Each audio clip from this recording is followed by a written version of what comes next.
This is the story of a man named Stanley. Stanley worked for a company in a big building. Employee number 427's job was simple. He sat at his desk in room 427 and he pushed buttons on a keyboard.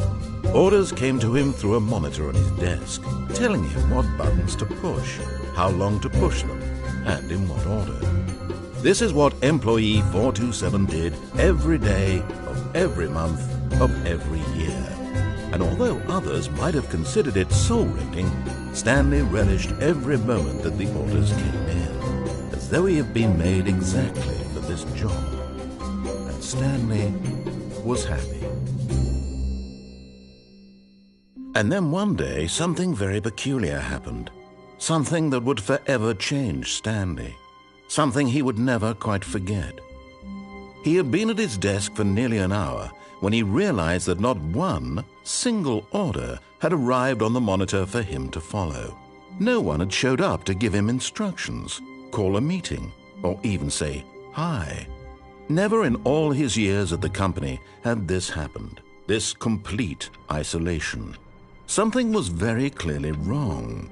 Shocked, frozen solid, Stanley found himself unable to move for the longest time. But as he came to his wits and regained his senses, he got up from his desk and stepped out of his office.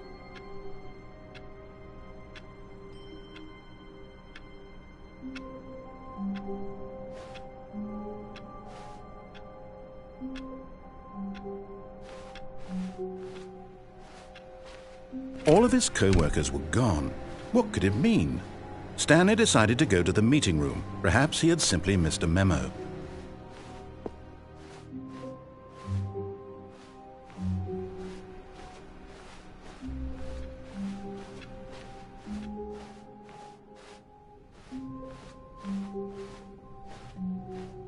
When Stanley came to a set of 2 open doors, he entered the door on his left. This was not the correct way to the meeting room, and Stanley knew it perfectly well. Perhaps he wanted to stop by the employee lounge first, just to admire it. Ah, yes, truly a room worth admiring. It had really been worth the detour after all, just to spend a few moments. But eager to get back to business, Stanley took the first open door on his left. And so he detoured through the maintenance section, walked straight ahead to the opposite door, and got back on track.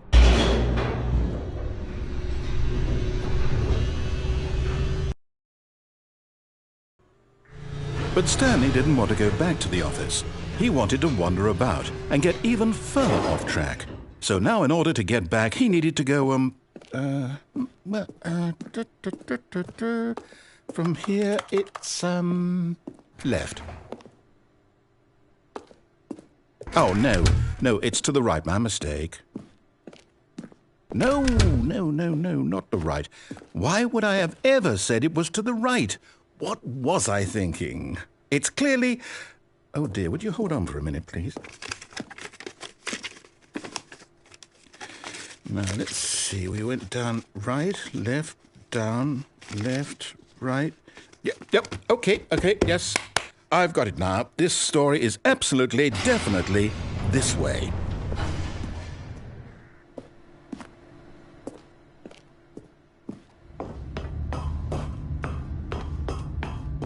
No.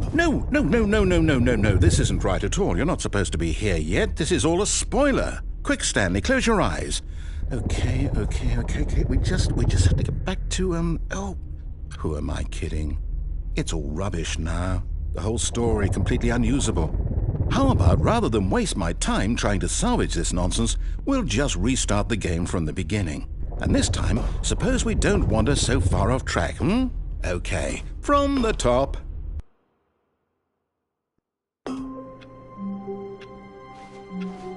All of his co-workers were gone. What could it mean? Stanley decided to go to the meeting room. Perhaps he had simply missed a memo.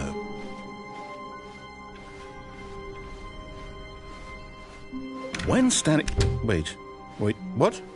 No, No, I restarted. I swear I definitely restarted the game over, completely fresh. Everything should be... Oh, did something change?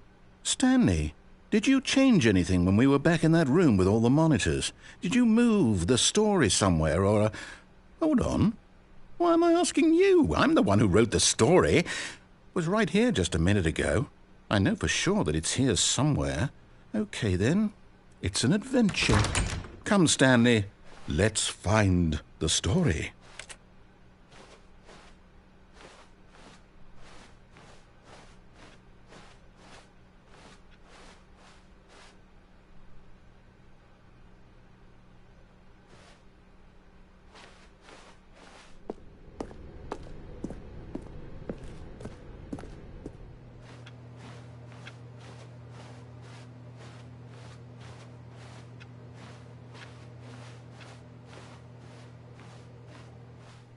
I'll say it.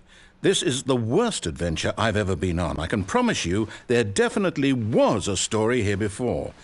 Do we need to restart the game again? Well, I find it unlikely that we'll ever progress by starting over and over again, but it's got to be better than this. Okay, let's give it a shot. Why not?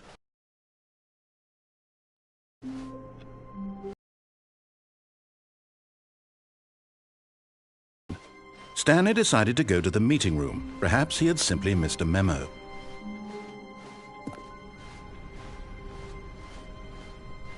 Okay, yep, it's worse. I might be remembering this wrong. It's possible the story is back where we just came from. Why don't we go back the other direction and see if we missed anything?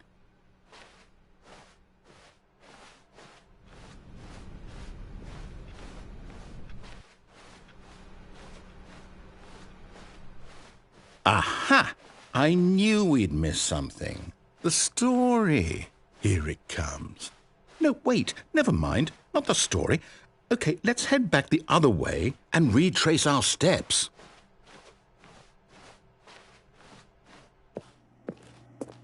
Now this... Well, I'll be honest, I don't recognize this place at all. Is this the story? I don't think so. I can't quite recall, but I believe my story took place in an office building. Is that correct? Do you remember, Stanley? Well, do you know what? Since I've completely forgotten what we were supposed to be doing, how about this? You win! Congratulations! I know you put in a lot of hard work, and it really paid off, so good job. Oh, no. No, I don't feel right about this at all. We both know you didn't put in any actual work for that win. Some people win fair and square, and this was not one of those situations. Okay, I'm getting weirded out by whatever this place is. I don't care what might happen this time. I have to restart. All right, I've got a solution. This time, to make sure we don't get lost, I've employed the help of the Stanley Parable Adventure Line. Just follow the line. How simple is that?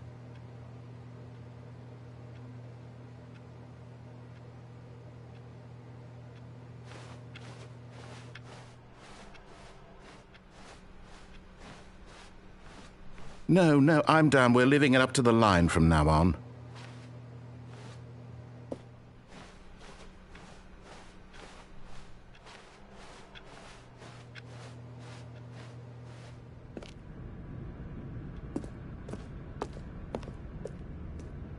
You see? The line knows where the story is. It's over in this direction. Onward, Stanley, to destiny. Though, here's a thought. Wouldn't wherever we end up be our destination, even if there's no story there? Or to put it another way, is the story of no destination still a story? Simply by the act of such that a destination is inevitably conjured into being via the very manifestation of the nature of life itself. Okay, Stanley, I need to follow this train of thought for a minute. Just stick with me. Now, we can both agree that the nature of existence is in fact a byproduct of one's subjective experience of that existence, right? Okay, now if my experience of your existence rests inside of your subjective experience of this office, is this office in fact the skeleton of my own relative experiential mental subjective construct? Whoa. hang on. That got a bit weird back there. Well, I'd like to apologize. Not sure where I was going with all that. You know what? I think what we need right now is a bit of music to lighten the mood.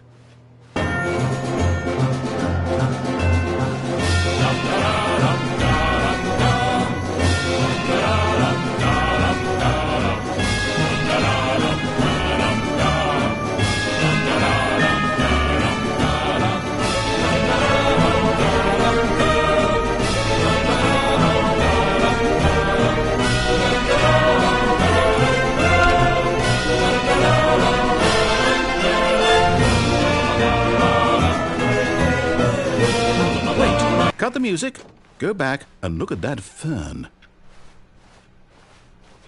Stanley, this fern will be very important later in the story. Make sure you study it closely and remember it carefully. You won't want to miss anything.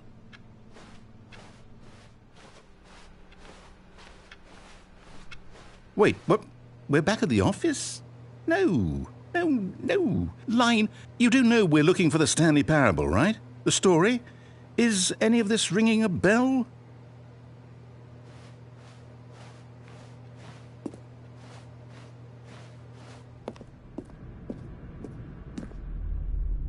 Oh, no, not again, Line. How could you have done this to us? And after we trusted you, after everything we've been through, you... Oh, I can't take this anymore. To hell with it. Restart.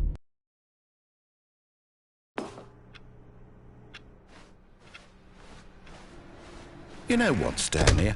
I say forget the adventure line. What's it ever done for us? We're intelligent people, right? Why can't we make up our own story? Something exciting, daring, mysterious. Ooh, this all sounds perfectly doable. Why don't we simply start wandering in, well, I don't know. How about this direction?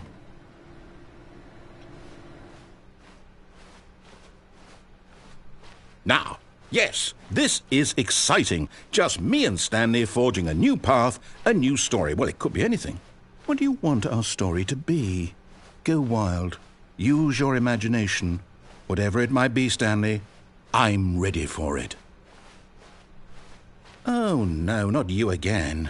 Stanley, I'd also like to veto the line from having any role in our awesome new story. No lines or monitor rooms. Just don't acknowledge it, and we should be fine.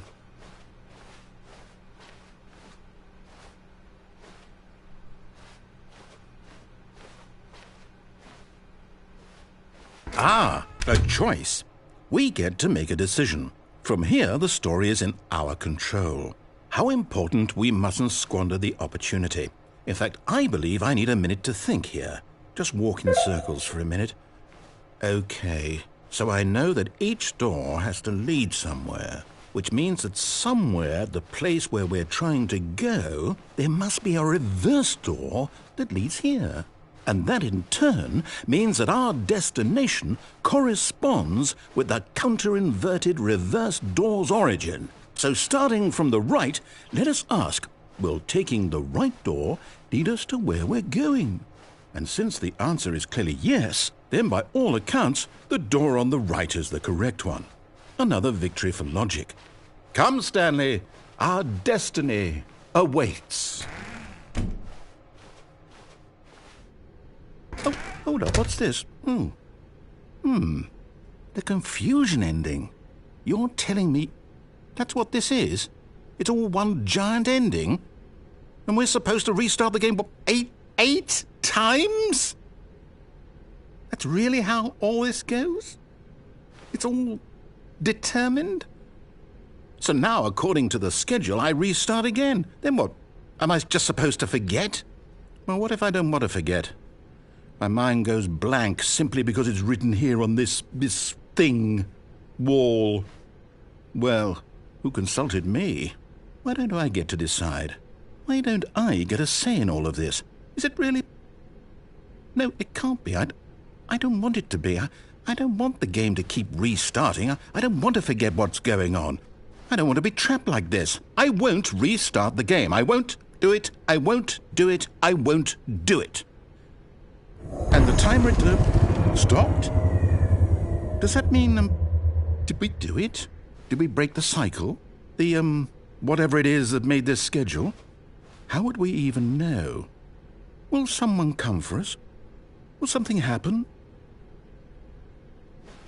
So, okay. I guess now we just wait, you know. I suppose in some way that this is a kind of story, wouldn't you agree? I'm not quite sure if we're in the destination or the journey, though they're always saying that life is about the journey and not the destination. So I hope that's where we are right now. We'll find out, won't we? Eventually. Well, in the meantime, if you...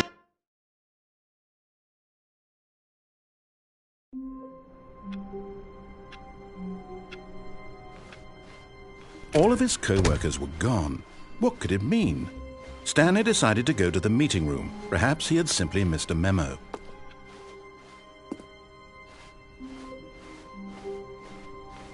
When Stanley came to a set of 2 open doors, he entered the door on his left.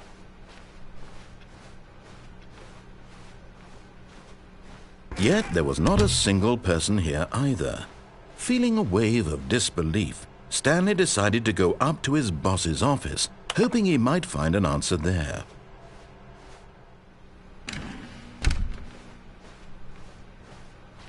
Coming to a staircase, Stanley walked upstairs to his boss's office.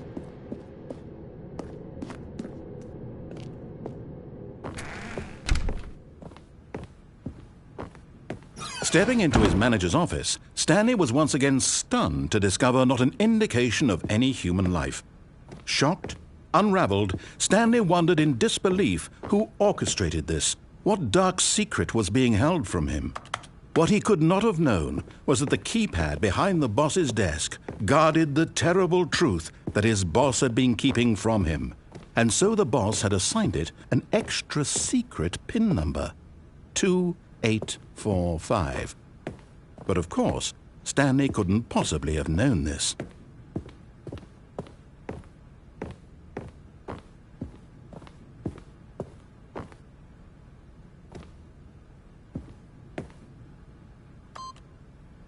Stanley just sat around twiddling his... Yet incredibly, by simply pushing random buttons on the keypad, Stanley happened to input the correct code by sheer luck.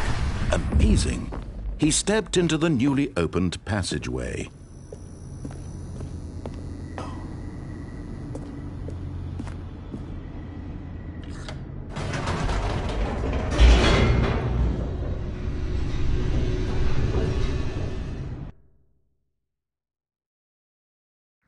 Descending deeper into the building, Stanley realized he felt a bit peculiar. It was a stirring of emotion in his chest, as though he felt more free to think for himself, to question the nature of his job. Why did he feel this now, when for years it had never occurred to him? This question would not go unanswered for long.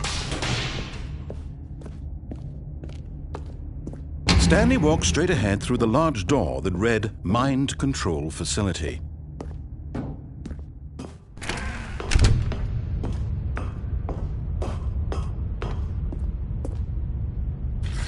The lights rose on an enormous room packed with television screens. What horrible secret did this place hold? Stanley thought to himself. Did he have the strength to find out?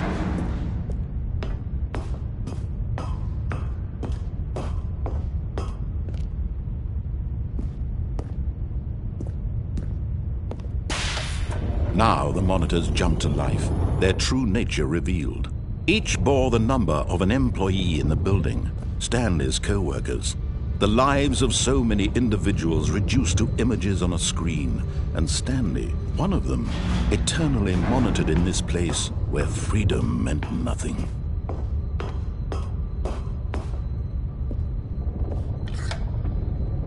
This mind control facility, it was too horrible to believe. It couldn't be true. Had Stanley really been under someone's control all this time? Was this the only reason he was happy with his boring job? That his emotions had been manipulated to accept it blindly? No, he refused to believe it. He couldn't accept it. His own life in someone else's control? Never! It was unthinkable. Wasn't it? Was it even possible? Had he truly spent his entire life utterly blind to the world?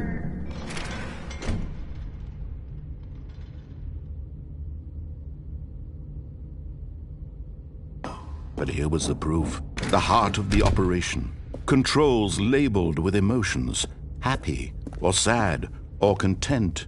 Walking, eating, working, all of it monitored and commanded from this very place.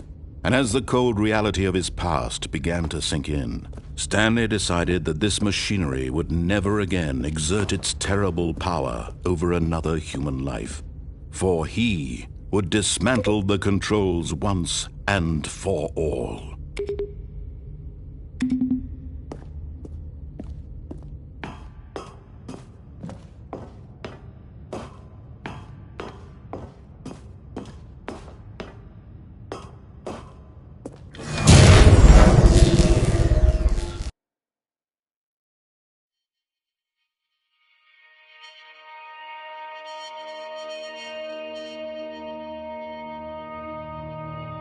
Blackness, and a rising chill of uncertainty. Was it over? Yes! He had won! He had defeated the machine, unshackled himself from someone else's command. Freedom was mere moments away. And yet, even as the immense door slowly opened, Stanley reflected on how many puzzles still lay unsolved. Where had his co-workers gone? How had he been freed from the machine's grasp? What other mysteries did this strange building hold? But as sunlight streamed into the chamber, he realized none of this mattered to him, for it was not knowledge or even power that he had been seeking, but happiness. Perhaps his goal had not been to understand, but to let go. No longer would anyone tell him where to go, what to do, or how to feel. Whatever life he lives, it will be his. And that was all he needed to know. It was perhaps the only thing worth knowing. Stanley stepped through the open door. Stanley felt the cool breeze upon his skin, the feeling of liberation, the immense possibility of the new path before him. This was exactly the way, right now, that things were meant to happen. And Stanley was happy.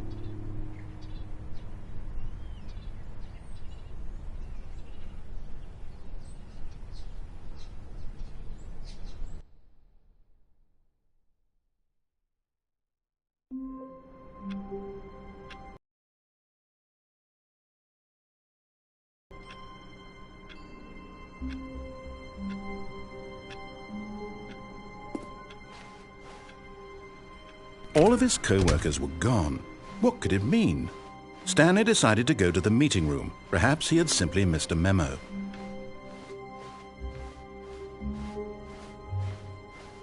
When Stanley came to a set of 2 open doors, he entered the door on his left.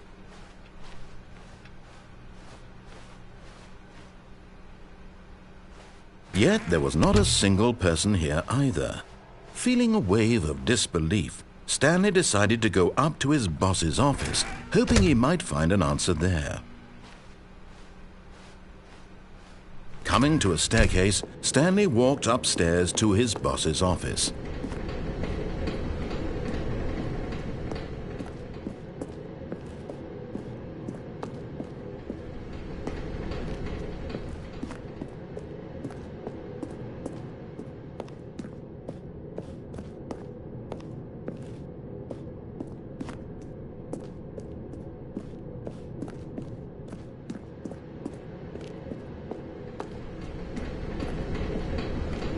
But Stanley just couldn't do it.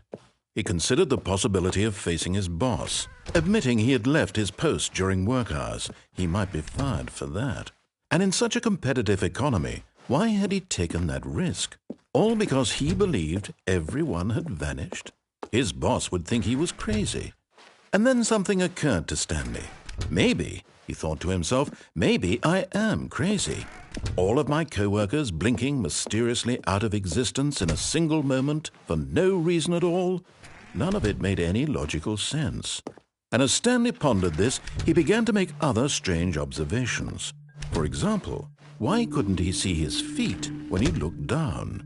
Why did doors close automatically behind him wherever he went? And for that matter, these rooms were starting to look pretty familiar. Were they simply repeating? No, Stanley said to himself, this is all too strange. This can't be real. And at last, he came to the conclusion that had been on the tip of his tongue. He just hadn't found the words for it. "I'm dreaming!" he yelled. "This is all a dream." Oh, what a relief Stanley felt to have finally found an answer, an explanation. His co-workers weren't actually gone. He wasn't going to lose his job. He wasn't crazy after all. And he thought to himself, I suppose I'll wake up soon. I'll have to go back to my boring real-life job pushing buttons. I may as well enjoy this while I'm still lucid.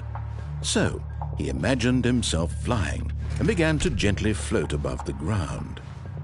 Then he imagined himself soaring through space on a magical starfield, and it too appeared. It was so much fun, and Stanley marveled that he had still not woken up.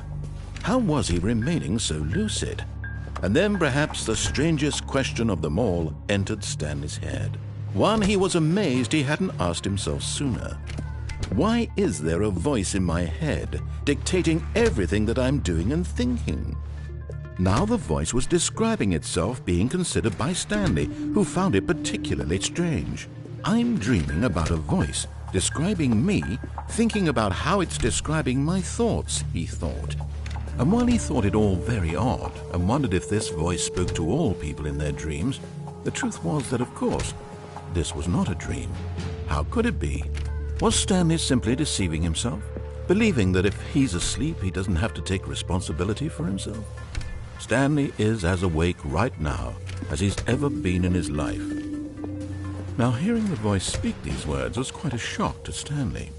After all, he knew for certain, beyond a doubt, that this was in fact a dream. Did the voice not see him float and make the magical stars just a moment ago? How else would the voice explain all that? This voice was a part of himself too. Surely, if he could just... He would prove it. He would prove that he was in control, that this was a dream.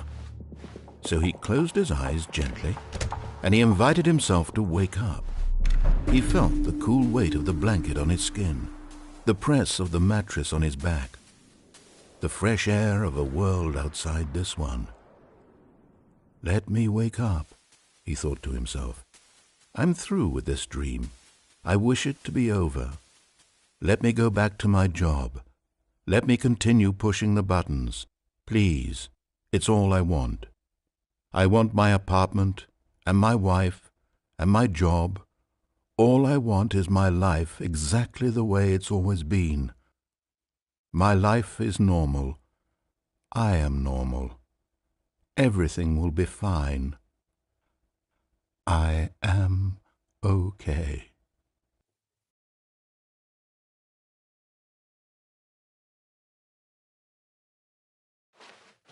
Stanley began screaming. Please, someone, wake me up. My name is Stanley. I have a boss. I have an office. I am real. Please, just someone tell me I am real. I must be real. I must be. Can anyone hear my voice? Who am I? Who am I? And everything went black.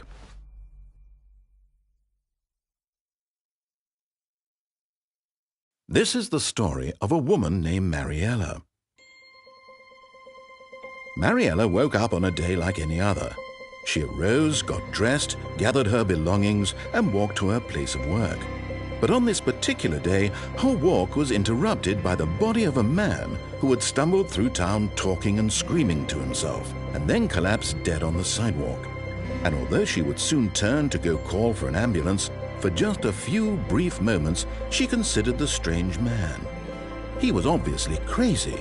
This much she knew. Everyone knows what crazy people look like. And in that moment, she thought to herself how lucky she was to be normal. I am sane. I am in control of my mind. I know what is real and what isn't.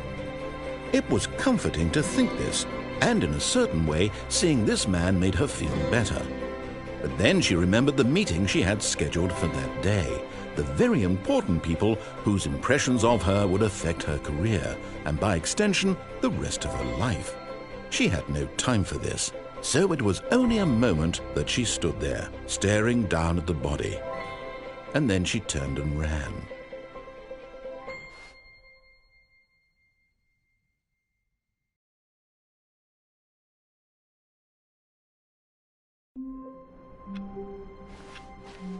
All of his co-workers were gone. What could it mean? Stanley decided to go to the meeting room. Perhaps he had simply missed a memo.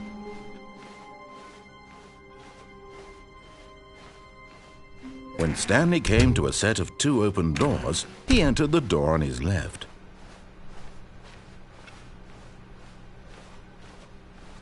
Yet there was not a single person here either. Feeling a wave of disbelief, Stanley decided to go up to his... Stanley stepped into the broom closet, but there was nothing here, so he turned around and got back on track.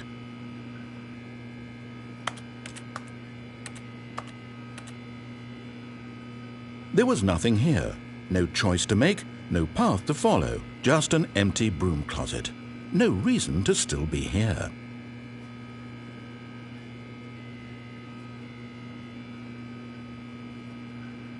It was baffling that Stanley was still just sitting in the broom closet. He wasn't even doing anything. At least if there was something to interact with, he'd be justified in some way. As it is, he's literally just standing there doing sweet FA.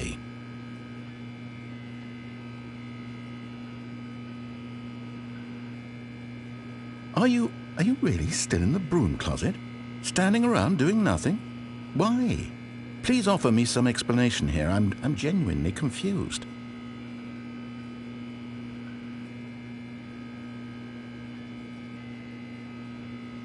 You do realize there's no choice or anything in here, right?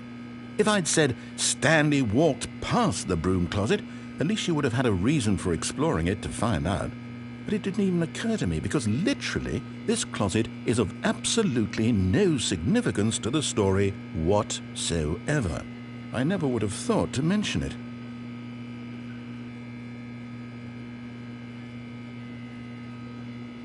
Maybe to you this is somehow its own branching path. Maybe when you go talk about this with your friends you'll say, "Oh, did you get the broom closet ending? The broom closet ending was my favourite." I hope your friends find this concerning.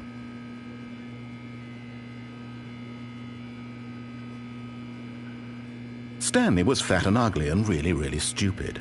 He probably only got the job because of a family connection. That's how stupid he is. That or with drug money. Also, Stanley is addicted to drugs and hookers.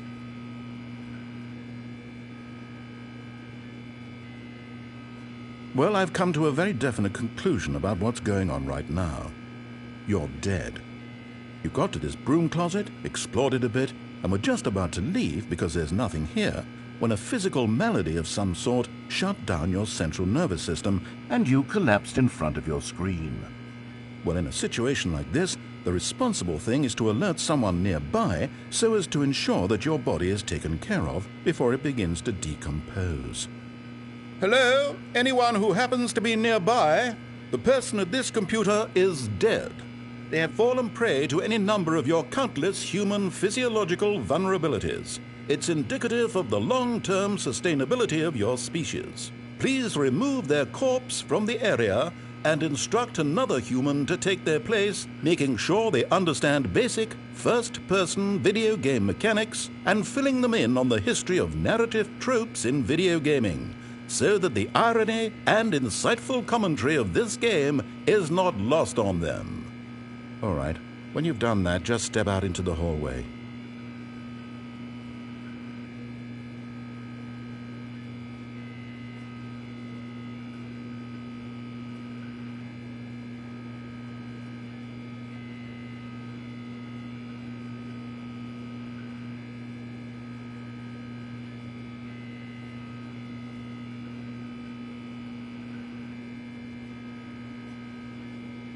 Ah, second player. It's good to have you on board.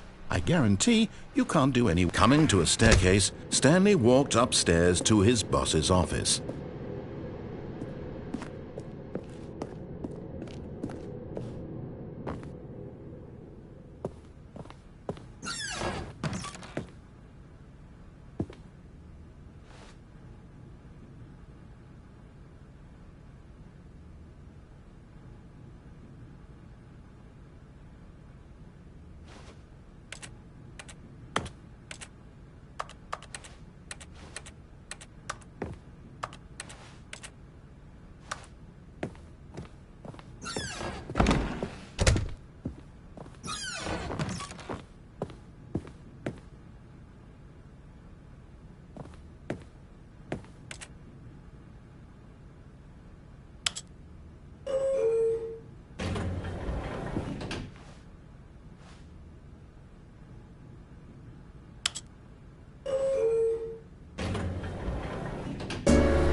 Stepping into his manager's office, Stanley was once again stunned to discover not an indication of any human life. What could it mean? Stanley wondered aloud to nobody. He began wildly tearing through papers on the boss's desk, pulling books off the shelf, looking behind painting keypad behind the boss's desk. What could its purpose be? In fact, this keypad guarded the terrible secret that lay buried below his feet. And so the boss had assigned it an extra secret PIN number, 2845. But of course, Stanley couldn't possibly have known this. Trying to input anything on the device was useless, since he could never possibly know. Stanley happened to input the correct code by sheer luck. Amazing. He stepped into the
Stanley walked straight ahead through the large door that read Mind Control Facility.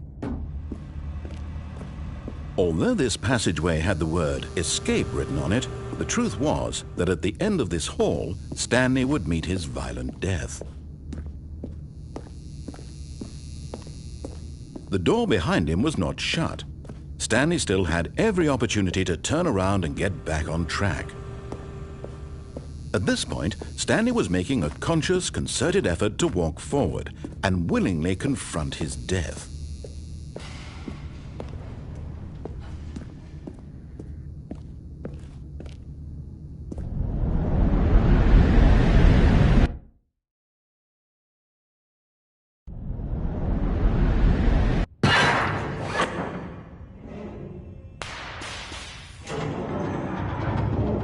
As the machine whirred into motion and Stanley was inched closer and closer to his demise, he reflected that his life had been of no consequence whatsoever.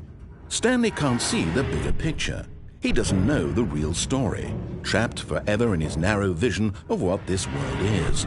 Perhaps his death was of no great loss, like plucking the eyeballs from a blind man. And so he resigned and willingly accepted this violent end to his brief and shallow life. Farewell, Stanley.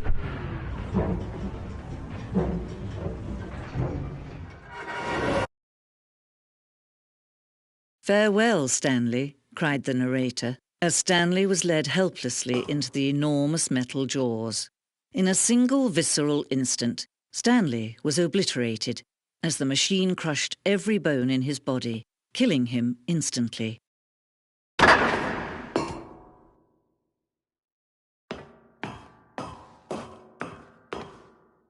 And yet it would be just a few minutes before Stanley would restart the game, back in his office, as alive as ever. What exactly did the narrator think he was going to accomplish? When every path you can walk has been created for you long in advance, death becomes meaningless, making life the same. Do you see now? Do you see that Stanley was already dead from the moment he hit start?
Oh, look at these two. How they wish to destroy one another.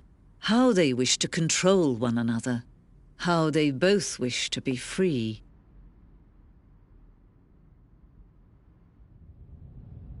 Can you see? Can you see how much they need one another? No, perhaps not. Sometimes these things cannot be seen. But listen to me. You can still save these two. You can stop the program before they both fail. Turn off your PlayStation. There's no other way to beat this game.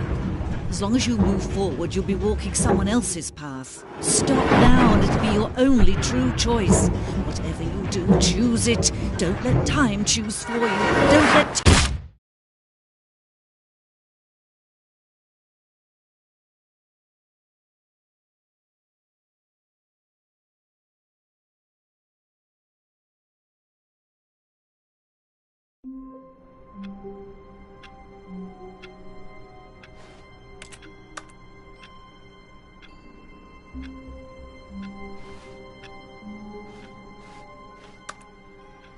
Stanley decided to go to the meeting room to check on his co-workers. He never functioned well by himself and constantly needed support and guidance from others, so the thought of total solitude was terrifying to him.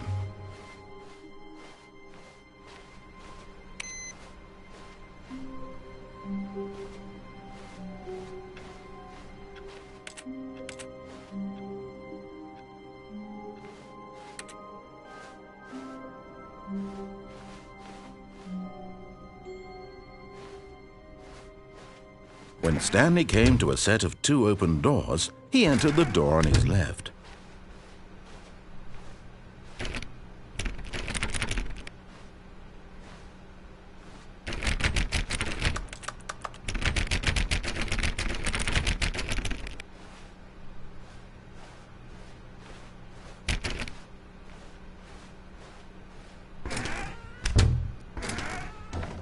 Yet there was not a single person here either. Feeling a wave of disbelief, Stanley decided to go up to his boss's office, hoping he might find an answer there. Coming to a staircase, Stanley walked upstairs to his boss's office.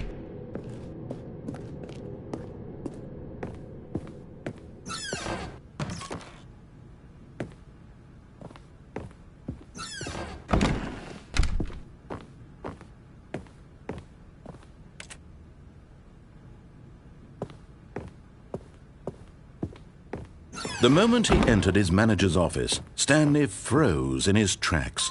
Not a living soul anywhere. Could he really be all alone? Stanley was in such a rush to get through the story as quickly as possible, he didn't even have a single minute to just let the narrator talk. That kind of anxiety isn't healthy, so he relaxed for a few moments with some calming New Age music.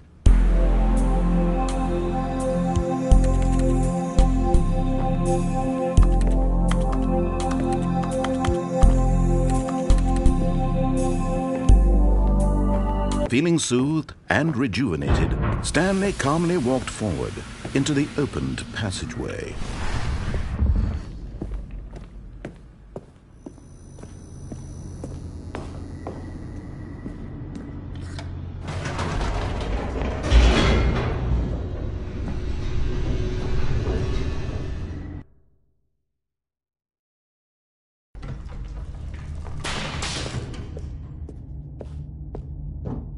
Stanley walked straight ahead through the large door that read Mind Control Facility.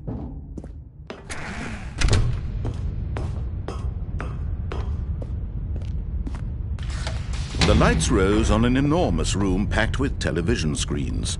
What horrible secret did this place hold? Stanley thought to himself. Did he have the strength to find out?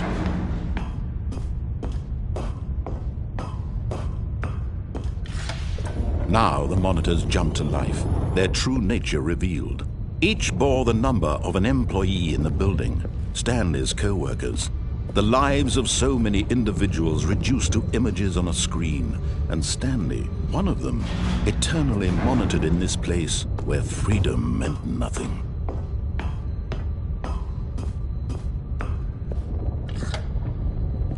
This mind control facility, it was too horrible to believe. It couldn't be true. Had Stanley really been under someone's control all this time? Was this the only reason he was happy with his boring job? That his emotions had been manipulated to accept it blindly? No, he refused to believe it. He couldn't accept it. His own life in someone else's control? Never! It was unthinkable, wasn't it? Was it even possible? Had he truly spent his entire life utterly blind to the world? But here was the proof. The heart of the operation. Controls labeled with emotions. Happy, or sad, or content. Walking, eating, working. All of it monitored and commanded from this very place. And as the cold reality of his past began to sink in, Stanley decided that this machinery would never again exert its terrible power over another human life. For he would dismantle the controls once and for all.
And when at last he found the source of the room's power... Oh, Stanley, you didn't just activate the controls, did you?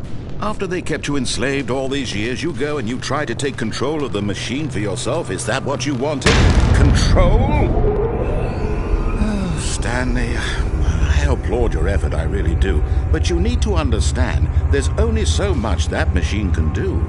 You were supposed to let it go, turn the controls off, and leave. If you want to throw my story off track, you're going to have to do much better than that. I'm afraid you don't have nearly the power you think you do. For example, and I believe you'll find this pertinent, Stanley suddenly realized he had just initiated the network's emergency detonation system. In the event that this machine is activated without proper DNA identification, nuclear detonators are said to explode, eliminating the entire complex. How long until detonation then? Let's say, 2 minutes. Ah, now this is making things a little more fun, isn't it, Stanley? It's your time to shine. You are the star. It's your story now. Shape it to your heart's desires. Oh, this is much better than what I had in mind. What a shame we have so little time left to enjoy it. Mere moments until the bomb goes off. But what precious moments each one of them is. More time to talk about you, about me, where we're going, what all this means. I barely know where to start. What's that? You'd like to know where your co-workers are? A moment of solace before you're obliterated? All right, I'm in a good mood. You're going to die anyway. I'll tell you exactly what happened to them. I erased them. I turned off the machine. I set you free. Of course, that was merely in this instance of the story. Sometimes when I tell it, I simply let you sit there in your office forever, pushing buttons endlessly and then dying alone. Other times, I let the office sink into the ground, swallowing everyone inside, or I let it burn to a crisp. I have to say this, though, this version of events has been rather amusing. Watching you try to make sense of everything and take back the control wrested away from you, it's quite rich. I almost hate to see it go. But I'm sure whatever I come up with on the next go-around will be even better. My goodness, only 34 seconds left. But I'm enjoying this so much. You know what? To hell with it. I'm going to put some extra time on the clock, why not? These are precious additional seconds, Stanley. Time doesn't grow on trees. Oh dear me, what's the matter, Stanley? Is it that you have no idea where you're going or what you're supposed to be doing right now? Or did you just assume when you saw that timer that something in this room was capable of turning it off? I mean, look at you. Running from button to button, screen to screen, clicking on every little thing in this room. These numbered buttons, no, these colored ones. Or maybe this big red button, or this door. Everything, anything, something here will save me. Why would you think that, Stanley? That this video game can be beaten? Won? Solved? Do you have any idea what your purpose in this place is? Stanley, you're in for quite a disappointment. But here's a spoiler for you. That timer isn't a catalyst to keep the action moving along. It's just seconds ticking away to your death. You're only still playing instead of watching a cutscene because I want to watch you for every moment that you're powerless. To see you made humble. This is not a challenge. It's a tragedy. You wanted to control this world, that's fine. But I'm going to destroy it first, so you can't. Take a look at the clock, Stanley. That's 30 seconds you have left to struggle. 30 seconds until a big boom and then nothing. No ending here, just you being blown to pieces. Will you cling desperately to your frail life, or will you let it go peacefully? Another choice. Make it count, or don't. It's all the same to me, all a part of the joke. And believe me, I will be laughing at every second of your inevitable life from the moment we fade in until the moment I say, happily ever after.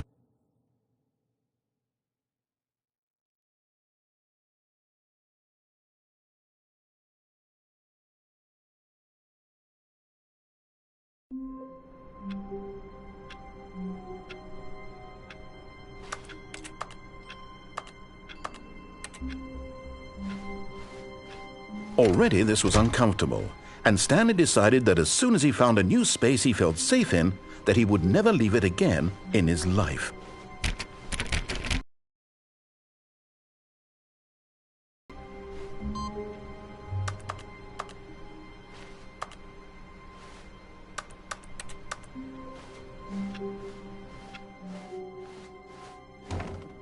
Oh, new content?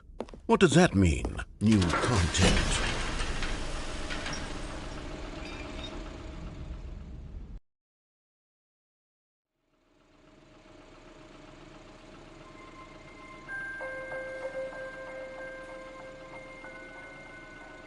Hello, and thank you for playing The Stanley Parable Ultra Deluxe.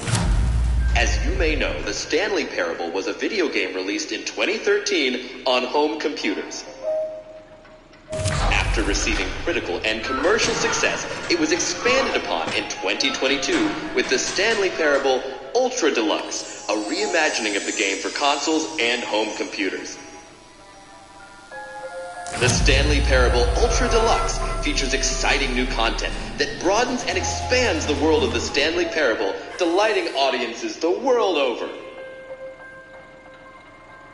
Please, step inside and see what thrilling new adventures await in The Stanley Parable Ultra Deluxe. Oh, well, this sounds delightful. I'm very excited to see the thrilling new Ultra Deluxe content.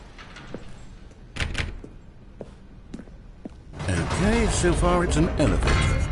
Nothing special yet, but I'm sure it's just the beginning of a mesmerizing adventure.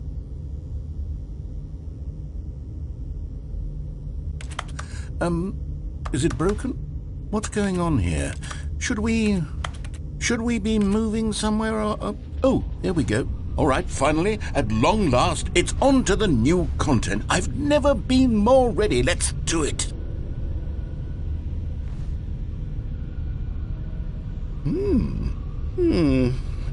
I have to say, initial impressions of Stanley Parable Ultra Deluxe, mostly tedious. It's as if Oh, okay. Let's see the content. Give me the content, Stanley. All right, let's see. It's the jump circle.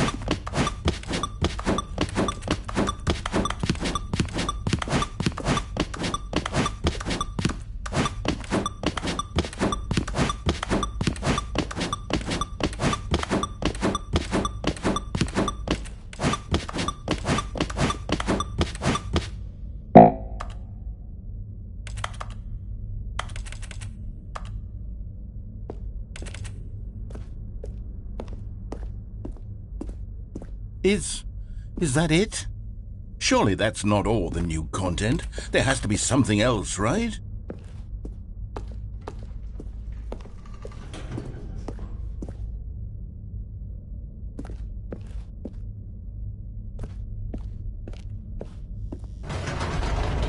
Goodness, another elevator. Stanley, I have to say, initial impressions of this game are not positive.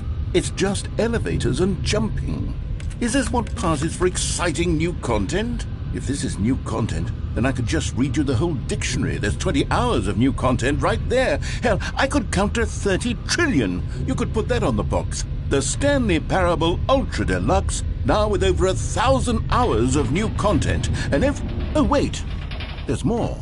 Very good. Yes. I knew there had to be something else. Let's see it. I'm ready for whatever it is. That's it? Oh, you've got to be kidding me. You see, Stanley? This is what happens when greedy video game developers with no respect for their fan base rush a cheap expansion to market for no reason other than to make an easy dollar. And don't get me started on the level of craftsmanship that's gone into it. In fact, I'm looking right now at the game's trophies, and it's hard to believe one of them actually says, "Test trophy, please ignore." What quality assurance department signed off on this? I'm infuriated and I'm offended, and I intend to find these people on Twitter and hold them personally accountable. It's my fault, Stanley. I built up too much anticipation around the new content, I'm afraid. It could never have lived up to such expectations. If you're still with me, why don't we just reset the game, and we'll try to get back to what the Stanley Parable is really about. No frills, no gimmicks. Just you and me having a great time together like always. What do you say, friend?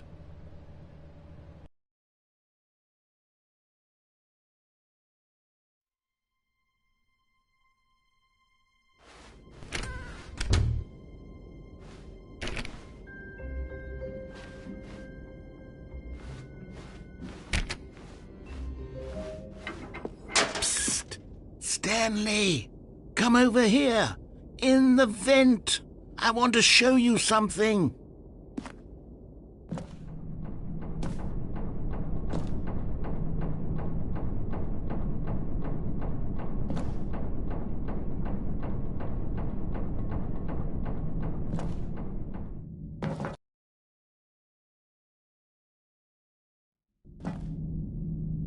Okay, you remember how cheap and unsatisfying the new Ultra Deluxe content turned out to be? Well, it got me thinking about the past, and how much better the Stanley Parable used to be. So I made something special and tucked it away here where the game's developers won't find it. Just our little secret. Take a look. I call it the Memory Zone. It's where I've been storing all my favorite memories so I can relive the peak experiences of my life whenever I want. Experiences like the launch of the Stanley Parable on PC. You see, Stanley, doesn't the Memory Zone remind you of how wonderful Stanley Parable was before it was sullied with a cheap PlayStation port? Remember back in October of 2013 when the game originally launched? Back then, video games had integrity. Back then. And over here is where I keep reviews of the Stanley Parable. Like this stunning triumph of games journalism, 10 out of 10 from Destructoid.com. James Stephanie Sterling writes, and I quote, "Where so many games that aspire to be more than games end up less than any form of art, Stanley Parable strives and then succeeds to be every game ever created." Did you hear that, Stanley? Every game ever created. That's how grand and all-encompassing the original Stanley Parable was. It was literally every game ever created. It was Skyrim, it was Persona 3, it was all of them, and now it's nothing. It's no games at all. It isn't even the Stanley Parable anymore. It's just a husk now. A lifeless husk with an hour of new elevator content.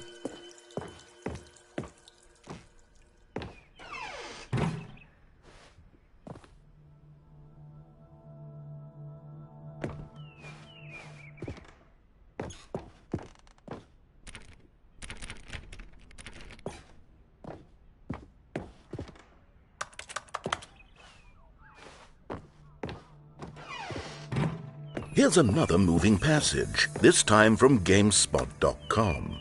The Stanley Parable is both a richly stimulating commentary on the nature of choice in games and one that offers some of the most enjoyable, surprising, and rewarding choices I've ever been confronted with in a game. 9 out of 10. Don't you get it, Stanley? The game was perfect. It didn't need anything else. It didn't need new content. All they had to do was transport it in pristine condition along to the PlayStation. Boom, done. And they couldn't even do that. Couldn't resist the urge to go meddling with a beloved franchise. These were simpler times, Stanley. What I wouldn't give to go back, to have it all over again. Wait, hang on. I don't recall this part of the memory zone before. What's this? What's down here? Oh no, oh God, no, Stanley. It's a collection of reviews from Pressurized Gas, the extremely popular online storefront for computer games. I haven't looked at these in years. I can't even imagine what's been collecting down here. Surely these reviews were glowing as well, weren't they?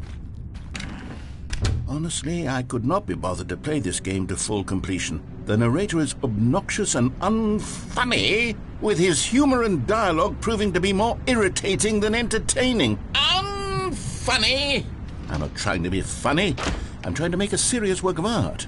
I suppose I could write up a handful of gags to insert into the Stanley Parable, but the game is already such a densely layered web of profound philosophical insights that I can't even imagine where I'd have the room to stick them.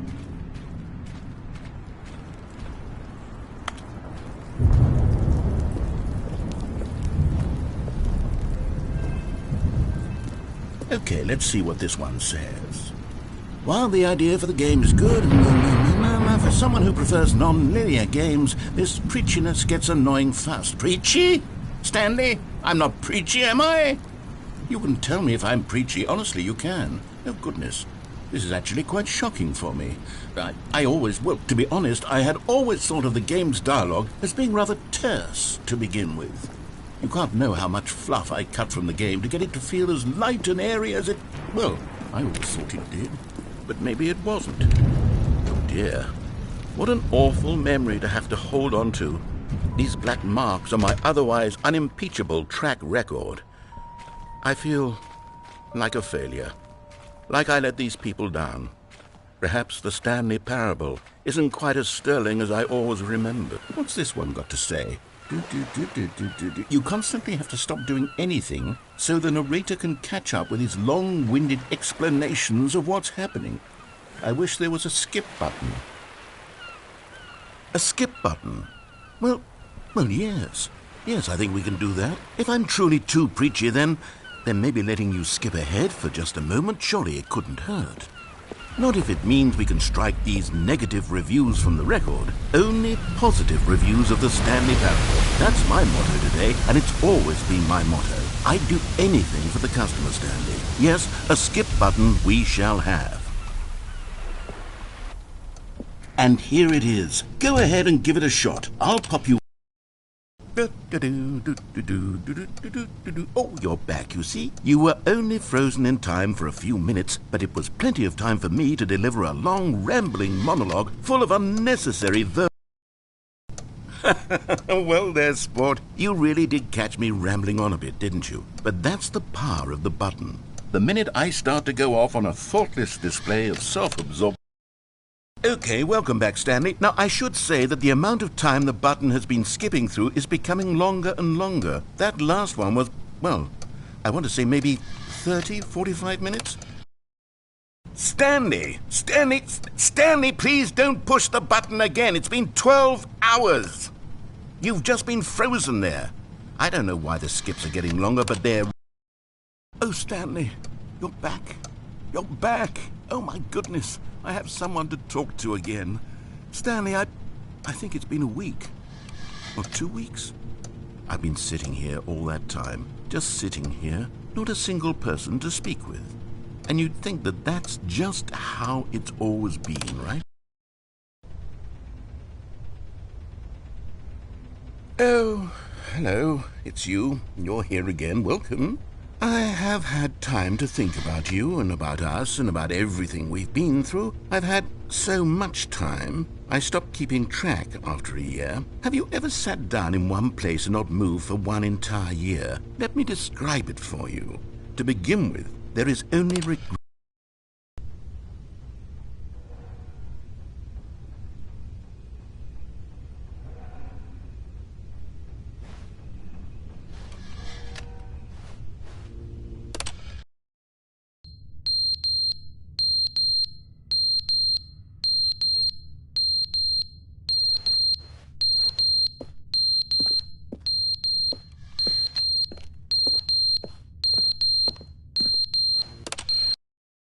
But they didn't understand the game was never meant to be funny. It was meant to have a point. It was meant to speak to the human condition. But where are the jokes? Where are the jokes? They bemoaned, they screamed, they gnashed their teeth and said,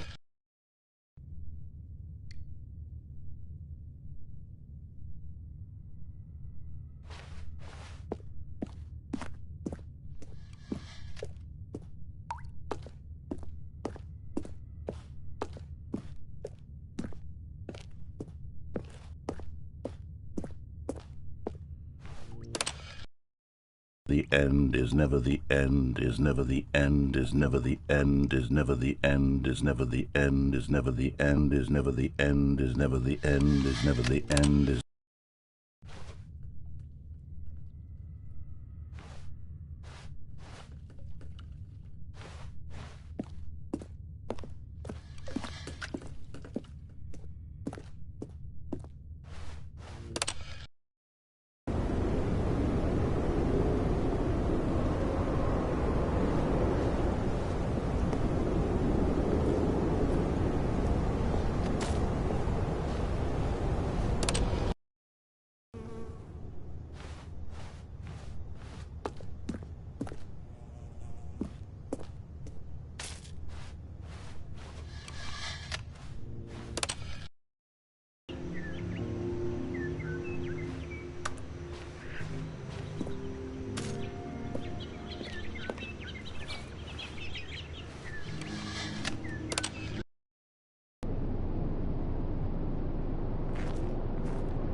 All of his co-workers were gone. What could it mean? Stanley decided to go to the meeting room. Perhaps he had simply missed a memo. Oh, good. You notice my sign. Yes, I have something very exciting to show you.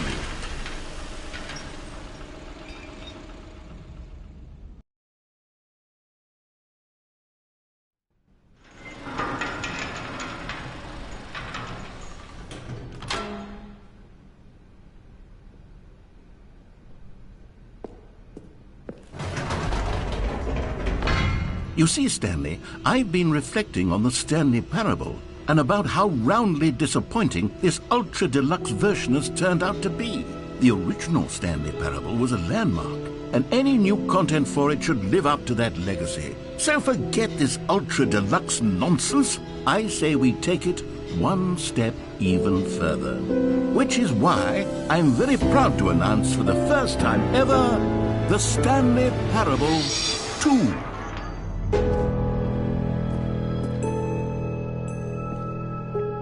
Yes, you see, isn't this far superior to a measly port with a few minor additions? Think of all the new territory we'll cover with a fully fledged sequel. An entirely new experience, built from the ground up. Why, there are so many possibilities. It could go in so many different directions.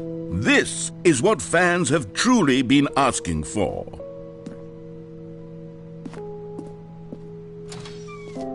Now, to be clear, I haven't quite nailed down what exactly the Stanley Parable 2 is going to be, but let's take a look at some of the features I've been developing for it.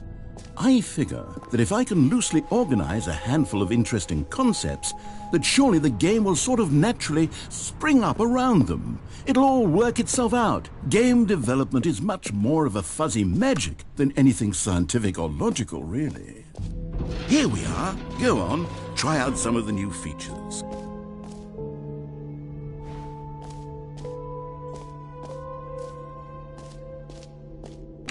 For the Stanley Parable 2, I asked myself, what do players really want?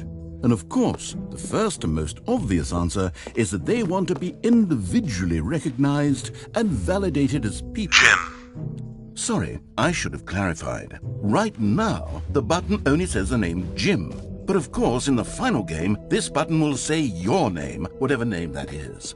Here, let's have you role-play as Jim to really simulate the full experience of this feature. Just play along. I promise you'll love it.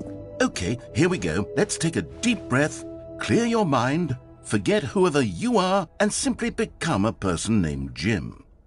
Jim. Whoa, hold on. I wasn't finished setting up the backstory. If you don't properly roleplay as Jim, then you'll never understand the impact of this button. Otherwise, it's just a stupid button that says somebody else's name. Okay, we're doing it again, and this time let me finish first. Now, allow yourself to become Jim. Imagine yourself driving to work as Jim, playing frisbee on the weekends as Jim, staying up all night for a popcorn and horror movie sleepover as Jim, developing a crippling substance addiction as Jim, rediscovering yourself through fringe religious groups as Jim, and finally dying a slow death at an old age, surrounded by members of your cult as Jim. Do you feel it in your soul? Are you really, truly Jim right now? If so, then please step forward and press the button. Jim. Yes! You see? What a thrill! What a rush! That was you! The button described you. Do it again. Jim. Ooh, it hits even harder the second time. If this were the only new feature in the Stanley Parable 2, it would still be worth the money. Let's take a break from the Jim button. I'm too emotionally drained from all of this personal validation.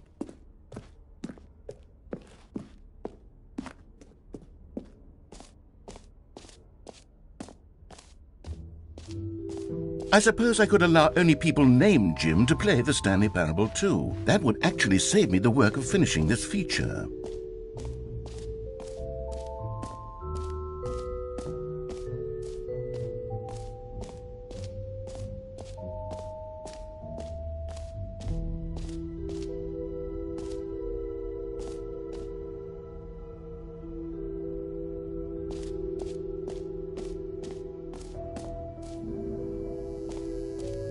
Now, here's something special. You remember that broken test trophy that got left in the game on accident?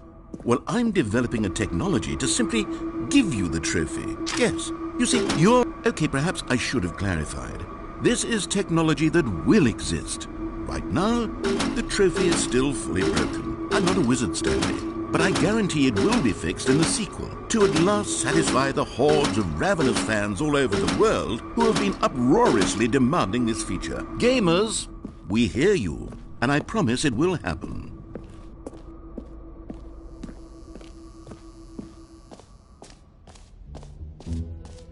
What else? What other exhibits haven't we seen yet?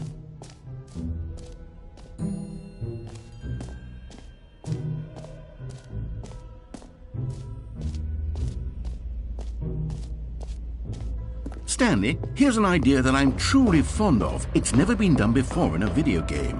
This is, in fact, a hole that you can fall down forever. That's right. Infinite falling. You can fall until the end of time, if you like. A stunning leap forward for video games as a medium. You see, isn't it wonderful?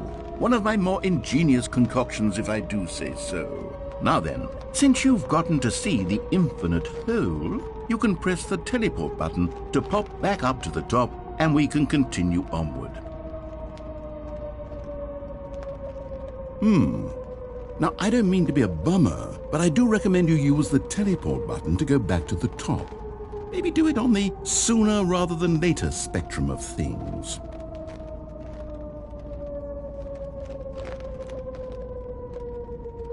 Okay, Stanley, I don't know quite how to say this tactfully, but it's possible that I slightly exaggerated the infinite nature of the hole. Is it a very, very deep hole? To be certain it is. It's an extremely deep hole. I don't want anyone to say that it isn't an astonishingly deep hole. It is. Is it infinite? Well, that sort of depends on your definition of infinity. From one perspective, the infinite is merely philosophical in nature. It's more of a... Okay, well, good for you. You found the bottom of the hole. You found me out, Stanley. I'm a liar and a cheat, and you're so clever. Look, I think the issue here is just that you're unusually fascinated by falling. What normal person actually wants to fall infinitely? I figured the hole was as deep as anyone would actually need. Don't you put this on me. Maybe you're the problem. Look, things got a little heated there. I think we both said some things we didn't mean. Why don't we just put all this behind us and agree to just call the hole mostly infinite?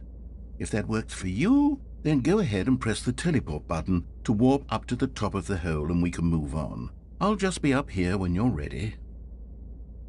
Great! Now, I'm very excited to show you even more of my ideas for the sequel.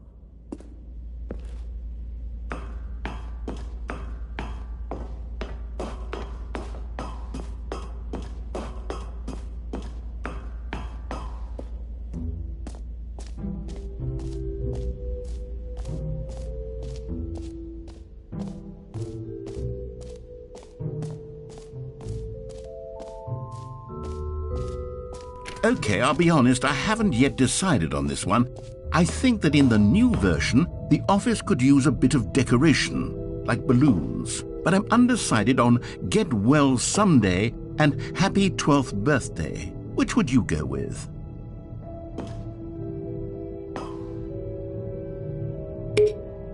You know, sometimes when you solicit another person's opinion, it makes you realize that you knew which one you actually really wanted all along. Get Well Someday it is.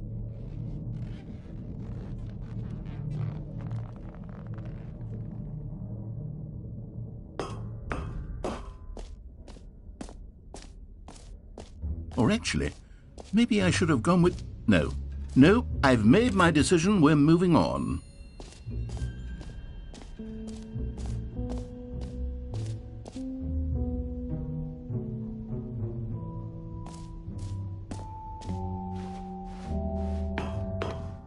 An epilogue would be fun, wouldn't it, Stanley? Yes, it would go at the end of the, well, we'll figure that out later.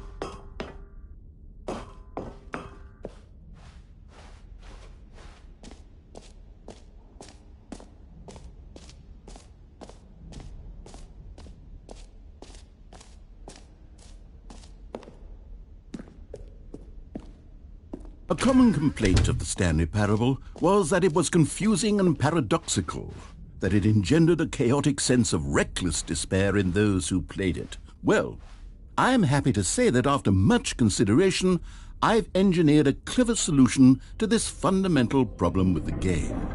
It's the Stanley Parable Reassurance Bucket. You see, Stanley, anytime you're holding the bucket, a sense of calm and ease will fill your mind and your heart. It's true. As long as you hold on to the bucket, the many disorienting contradictions of the Stanley Parable will feel perfectly normal and perhaps even comforting. You may even come to long for the gentle embrace of jarring cognitive dissonance while the bucket is in your arms. And to be honest, it's a much more convenient solution for me than actually redesigning the game to be less uncomfortable. Can you imagine what a pain in the ass that would be? Yes, the bucket is the perfect solution. Come on, give it a try. Can you feel it? The glow of comfort, even in the face of crushing despair, must already be sweeping through your body. And in fact, can I say that I do believe the bucket lends you an air of charisma as well? I think that just holding it has made you the slightest bit more attractive as a person. The benefits of the bucket seem to go on, don't they? All this and more await you in the Stanley Parable 2.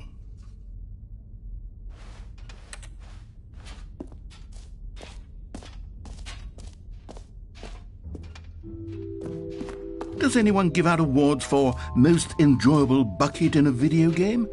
That really should be an award if it isn't already.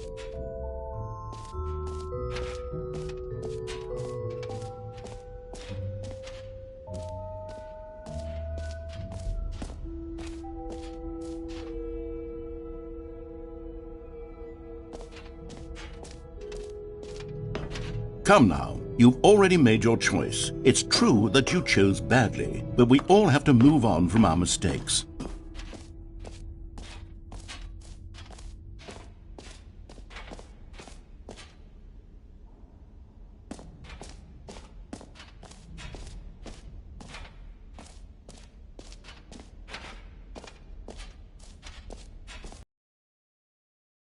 Calling it the Stanley Parable 2 is just so much catchier than Ultra Deluxe, don't you think? Ultra Deluxe? What does it even mean? But the Stanley Parable 2, now that's an artistic statement right there.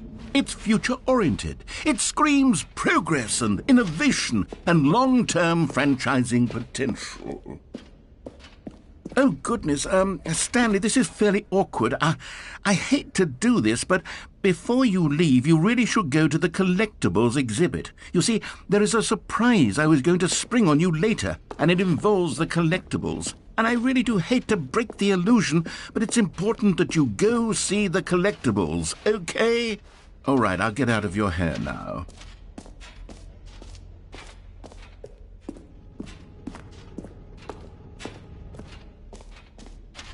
Ah, collectibles.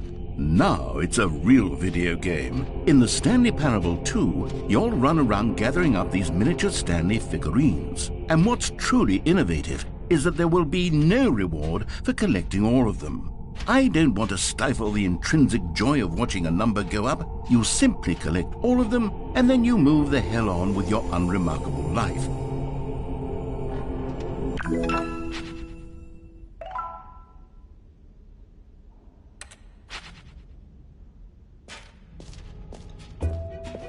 God, it really is the worst when you collect everything in a video game and then they give you a big fancy reward for it. Absolutely tragic.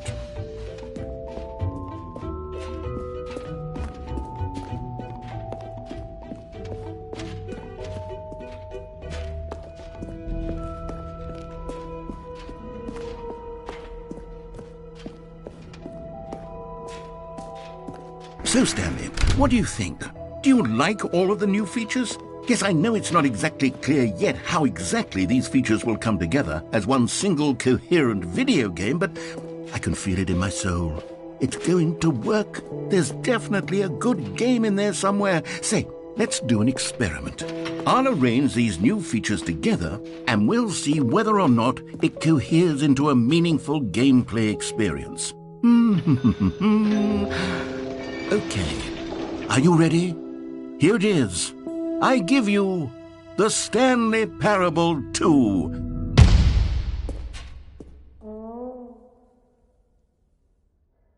I mean, there's potential here, right? It's sort of... Okay, never mind. Hold on, let me do a different arrangement. Okay, yes, this is much better. I feel good about this. Here we go. Version 2.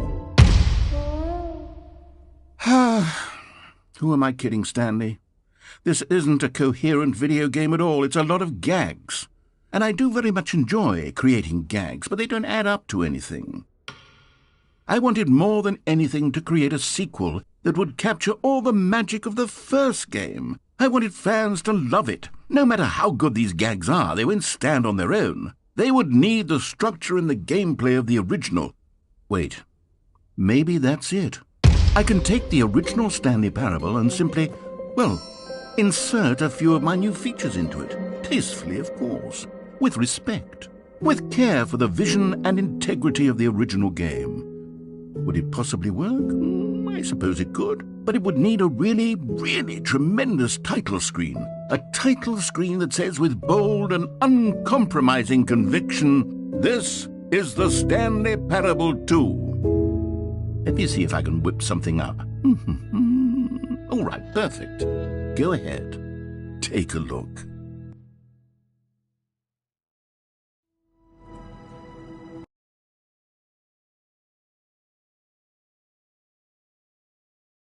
This is the story of a man named Stanley. Stanley worked for a company in a big building where he was employee number 427's job was simple. He sat at his desk in room 427 and he pushed buttons on a keyboard. Orders came to him through a monitor on his desk, telling him what buttons to push, how long to push them, and in what order. This is what employee 427 did every day of every month of every year. And although others might have considered it soul-rending, Stanley relished every moment that the orders came in, as though he had been made exactly for this job. And Stanley was happy. And then one day, something very peculiar happened. Something that would forever change Stanley. Something he would never quite forget. He had been at his desk for nearly an hour when he realized that not one single order had arrived on the monitor for him to follow. No one had showed up to give him instructions, call a meeting, or even say hi. Never in all his years at the company had this happened, this complete isolation. Something was very clearly wrong. Shocked, frozen solid, Stanley found himself unable to move for the longest time. But as he came to his wits and regained his senses, he got up from his desk and stepped up. All of his co-workers were gone. What could it mean? Stanley decided to go to the meeting room. Perhaps he had simply missed a memo. Stanley felt the bucket calling to him, begging him to pick it up. Why was he not doing it?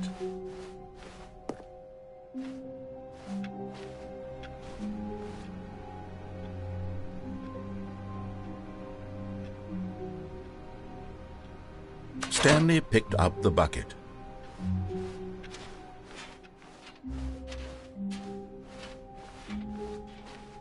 Stanley clutched the bucket tightly to his chest and entered the door on his left.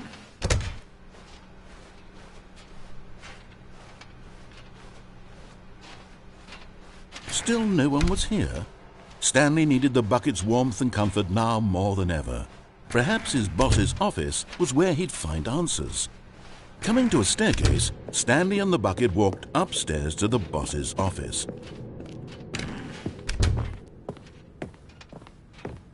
Stepping into his manager's office, Stanley was once again stunned to discover not an indication of any human life. Crushed by the weight of this revelation, Stanley may have broken down into an emotional dumpster fire if not for the soothing presence of the bucket. Even now, in his darkest of hours, did the bucket's warmth and guiding light pierce the dark clouds of confusion and chaos. It would be with him always. The bucket would, and he knew it. The two of them were inseparable. At this point, Stanley was so absorbed in the tender spiritual connection he shared with the bucket that he didn't notice the keypad behind the boss's desk.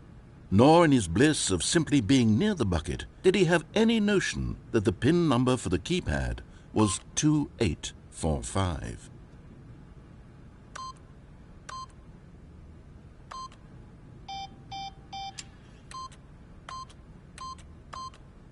But Stanley guessed the correct code by sheer luck. Was it that the bucket knew all along? Was the bucket guiding him? Yes, this is certainly the most logical explanation.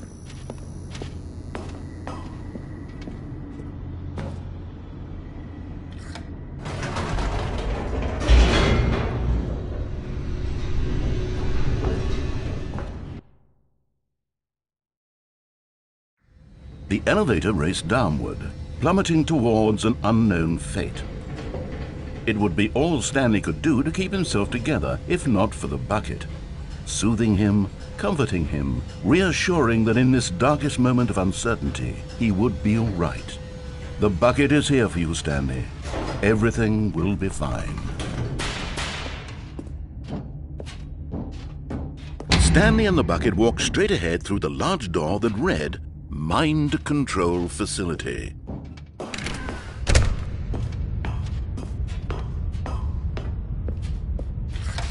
The lights rose on an enormous room packed with television screens. What horrible secret did this place hold? Stanley and the bucket both wondered to themselves.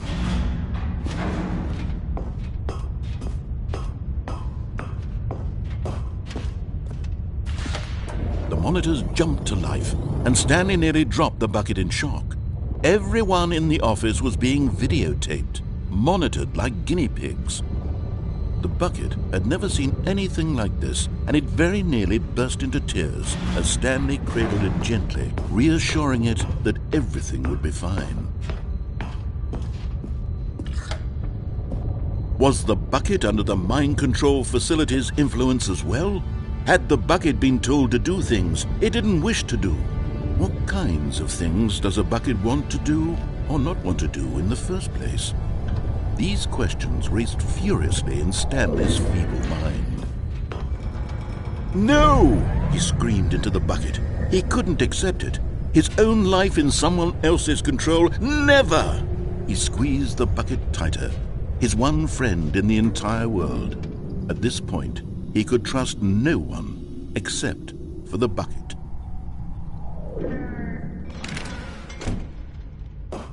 But here was the proof. The heart of the operation. Controls labeled with emotions, happy or sad or content. Walking, eating, working, all of it monitored and commanded from this very place. And as the cold reality of his past began to sink in, Stanley decided that this machinery would never again exert its terrible power over another human life. For he and the bucket would dismantle the controls for good. Two best friends, Stanley and the bucket, up against the world. They high-fived in a really cool way, and the bucket made a sassy comment about taking down the system.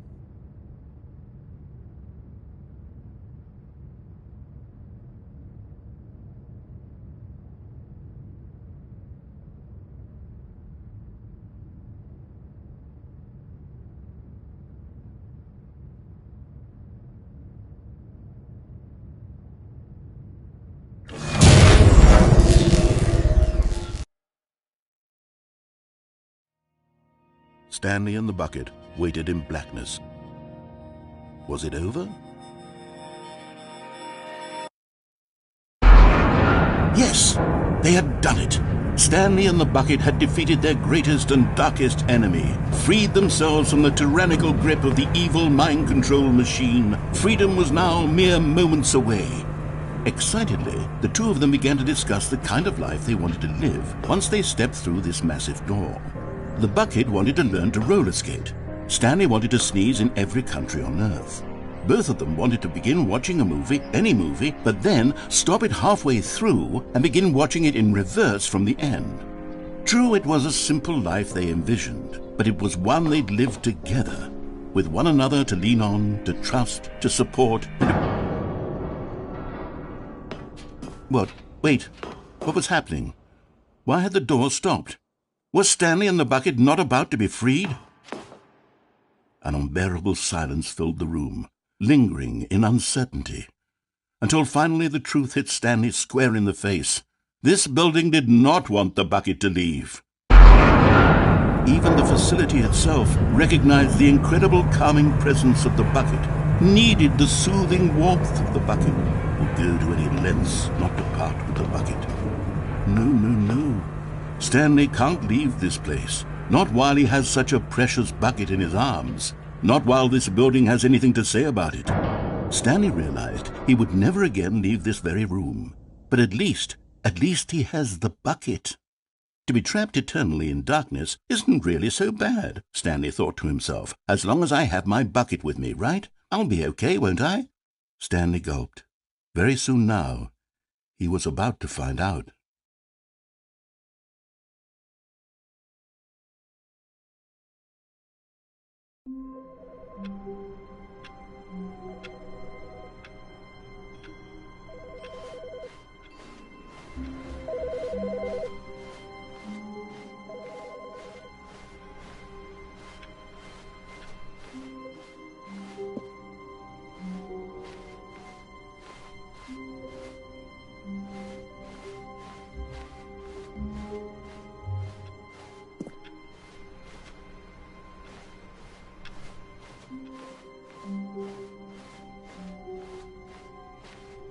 When Stanley came to a set of 2 open doors, he entered the door on his left.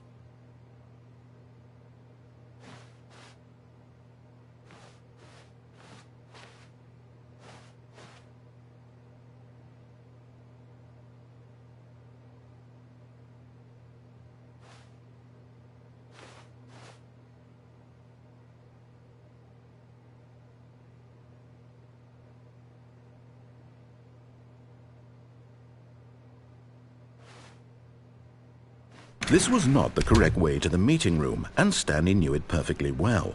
Perhaps he wanted to stop by the employee lounge first, just to admire it. Wow, yes, this room. But eager to get back to business, Stanley took the first open door on his left.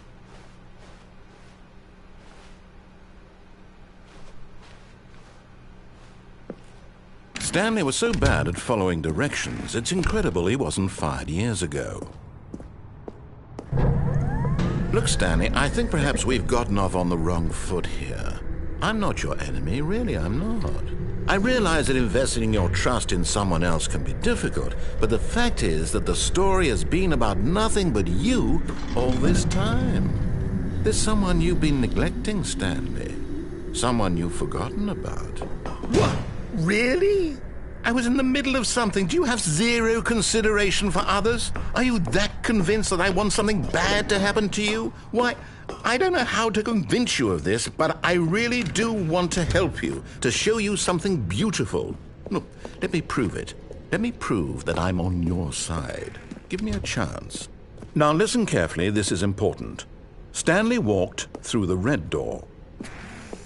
You found one of them. One of the miniature Stanley figurines. Remember, no reward for collecting all of these, only the intrinsic pleasure of a job well done. You can't buy that sort of happiness, Stanley. God knows I've tried. So, I implore you to savor each and every moment you come across one of these beautiful figurines.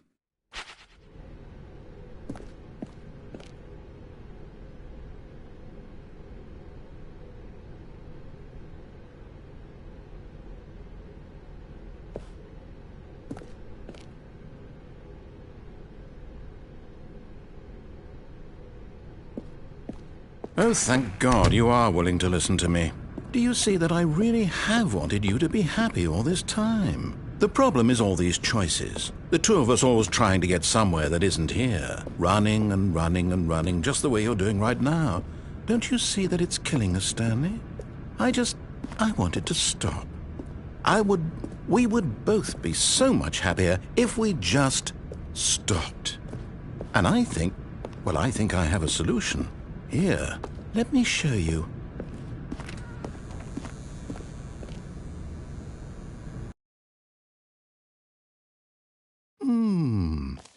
What do we want?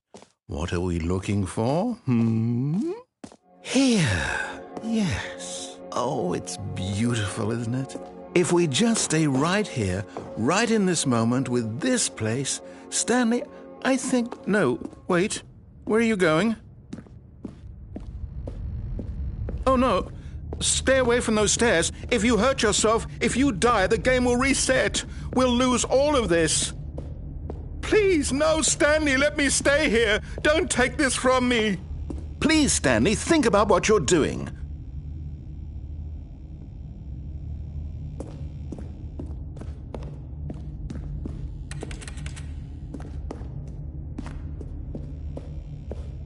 No! Oh, thank God you lived. No. No, what are you doing, Stanley? Please, I'm asking you not to take this away from me. I can't go back to what I was before. If you die, we'll both go back. Why are you doing this? Stanley, let's go back to the other room. My God, is this really how much you dislike my game? That you'll throw yourself from this platform over and over to be rid of it? You are literally willing to kill yourself to keep me from being happy. Am I reading the situation correctly? Or maybe you're just getting a kick out of it. I don't know anymore. I just wanted us to get along. But I guess that was too much to ask. It looks like you wanted to make a choice after all. Well, this one is yours.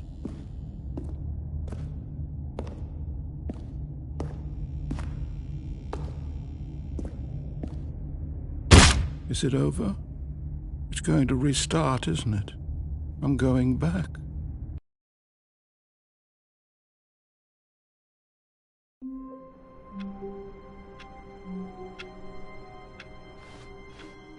All of his co-workers were gone.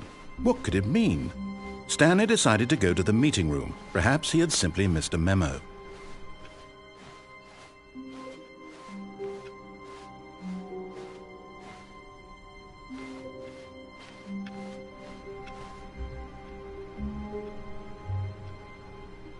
Stanley lifted the bucket into his arms, and a wave of comfort rushed over him.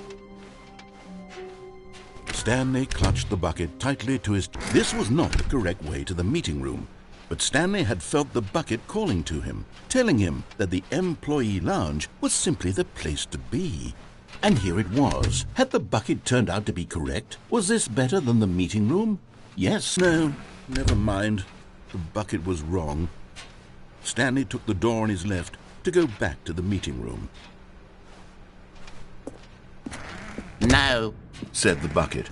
Don't go to the meeting room. Go somewhere else. The cargo lift, yes. Go. Good, said the bucket. Now ride the lift all the way to the top. There's something up there I need you to do. Stanley did not question why or how this bucket was speaking to him. It should have alarmed him, of course, because buckets can't talk. But Stanley chose not to think about this obvious fact. He was firmly convinced that the bucket had spoken to him, and he unthinkingly did whatever the bucket asked.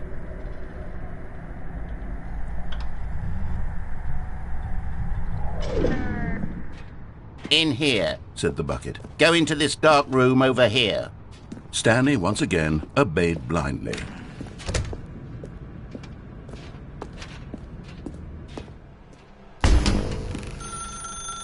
Now pick up the phone, said the bucket. Pick up... This is the sad story of a man named Stanley and his bucket. Once upon a time, I gave Stanley a bucket because I thought he was lonely and could use a friend. And then, very distressingly, he began to believe the bucket could speak to him.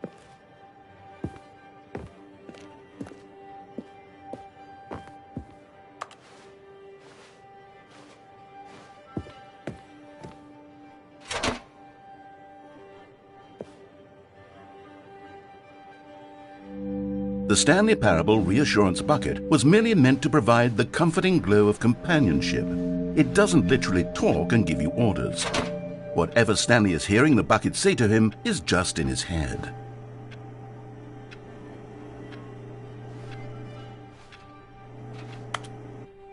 Lately, I've been concerned about him. Wouldn't you be concerned as well? To see him delusional like this, obsessing over an inanimate metal object? I want to say something to him, but I don't know how I can convince him. I don't know if he'll listen to me. Well, I'll try anyway. Stanley, can you hear me?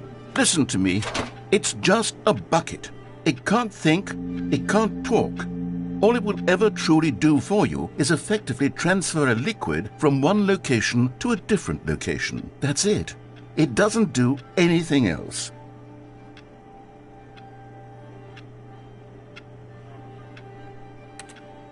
You see, he's not listening. He's still taking orders from the bucket. You know, once upon a time it was me he took orders from. Me he trusted and listened to. Now all he cares about is this awful bucket. This stupid hunk of metal.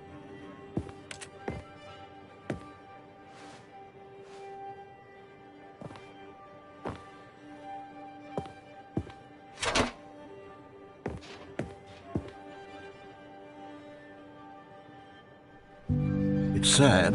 I suppose he doesn't need me anymore. From now on, he's just going to cling to this bucket, this cold, empty bucket, this sort of shiny bucket. Well, I'll give it this. The bucket does have a nice shine to it.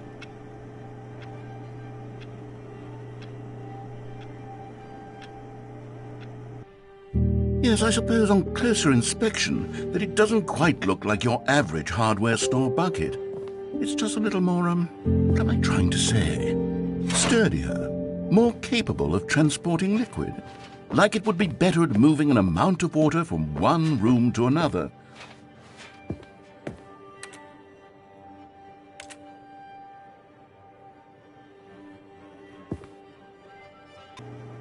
Oh my God, what am I saying? Better at carrying water from room to room. It's a bucket. It's literally just a bucket. Why do I feel some need to point out the ways in which it's so much more than just a regular bucket? Oh no, I'm having feelings for the bucket. No. What's going on? Why do I want to be with the bucket? Hear what the bucket has to say. Do anything it asks. What's wrong with me? I don't understand. Perhaps if I had the bucket, this would be less confusing. Yes. The bucket could tell me what to do in this troublesome situation. Stanley, give me the bucket. Give it to me. Give me the bucket, Stanley. I need it. Give it to me now. Give it or I'll...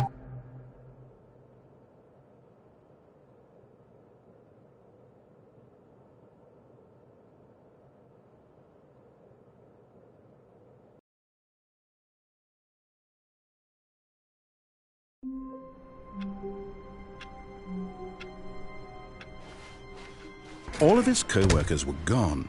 What could it mean? Stanley decided to go to the meeting room. Perhaps he had simply missed a memo. The confusion and the chaos all seemed to melt away as Stanley embraced the bucket.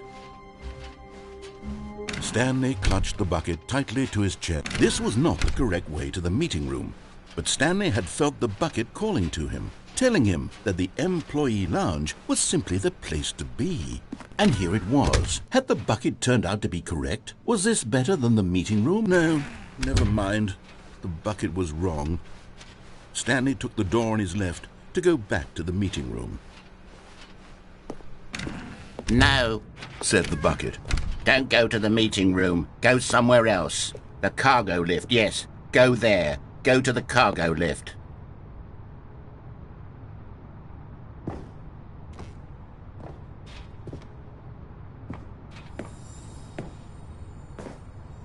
Another miniature Stanley figurine. This, there really must be a snappier name for these things. What about mini-stands? Stanley figs? What about Stanlerines? Yes, I think I like that. Another Stanlerine under your belt.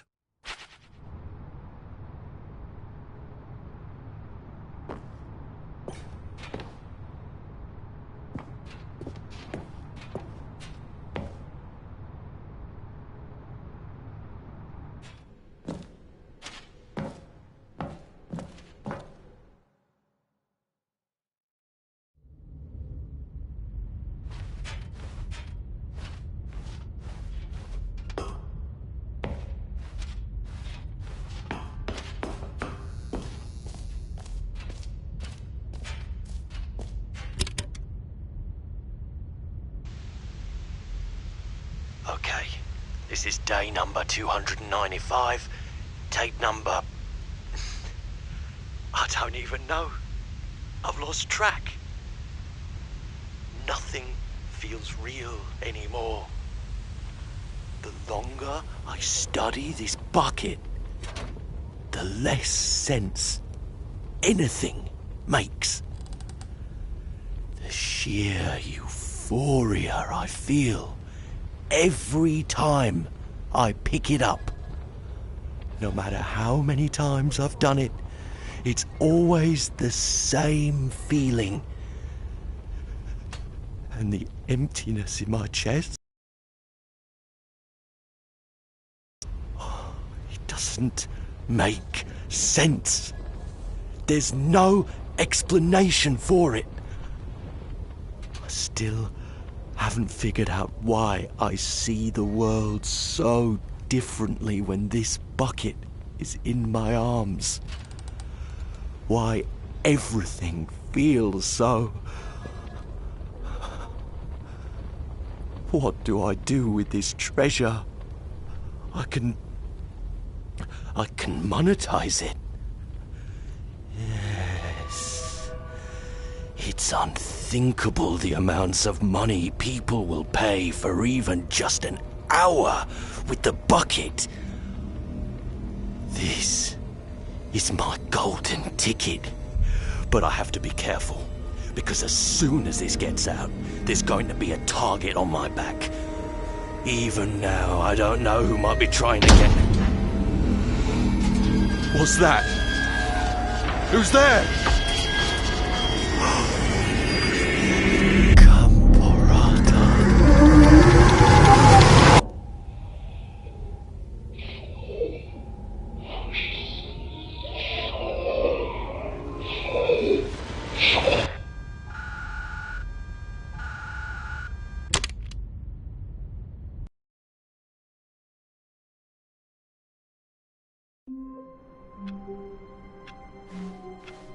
All of his co-workers were gone. What could it mean? Stanley decided to go to the meeting room. Warmth spread through Stanley's arms. With the bucket in his arms again, he was home.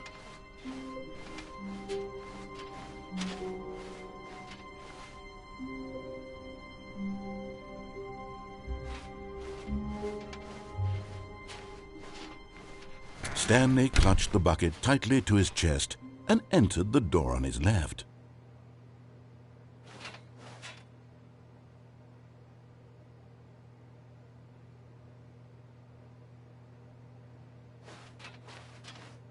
This was not the correct way to the meeting room, but Stanley had felt the bucket calling to him, telling him that the employee lounge was simply the place to be. And here it was. Had the bucket turned out to be correct? Well, no, never mind. The bucket was wrong. Stanley took the door on his left to go back to the meeting room.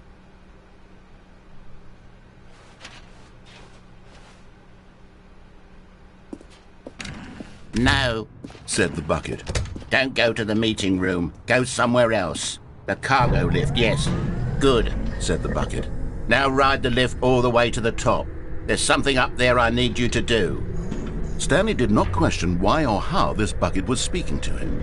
It should have alarmed him, of course, because buckets can't. But Stanley feared that any path he walked might lead to the separation of himself and the bucket, his dearest friend. So he threw himself to his death, that they might die in one another's arms. How deeply touching.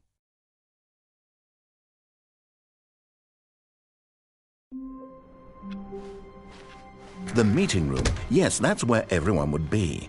Stanley just needed to get to the meeting room. Stanley picked up the bucket and smiled. He'd never be alone again, not truly alone, not with the bucket around. Stanley clutched the bucket tightly to his chest. This was not the correct way to the meeting room, but Stanley had felt the bucket calling to him, telling him that the employee lounge was simply the place to be. And here it was. Had the bucket turned out to be correct? Well, no, never mind. The bucket was wrong. Stanley took the door on his left to go back to the meeting room. No, said the bucket. Don't go to the meeting room. Go somewhere else. The cargo lift, yes. Go there. Go to the cargo lift. Good, said the bucket. "Now ride the lift all the way to the top. There's something up there I need you to do." Stanley did not question why or how this bucket was speaking to him. It should have alarmed him, of course, because buckets can't talk. But Stanley chose not to think about this obvious fact. He was firmly convinced that the bucket had spoken to him, and he unthinkingly did whatever the bucket asked.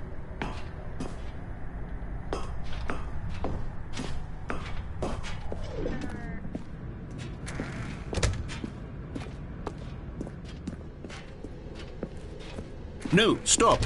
Look there on the wall, you see? There's a sign right there. It says, "No buckets past this point." Stanley, how could you think it was okay to bring the bucket here? Unless, what if the problem is that you actually don't know what is a bucket and what isn't a bucket? I suppose that would explain a lot about your behavior up to this point. Which, if that's true, well, my goodness, I think we have to do something about it. This misunderstanding could have dire consequences on the entire rest of the game if not addressed quickly and properly. So much of the impact of the story is dependent on your understanding of what is and isn't a bucket. Please, step in here for a moment.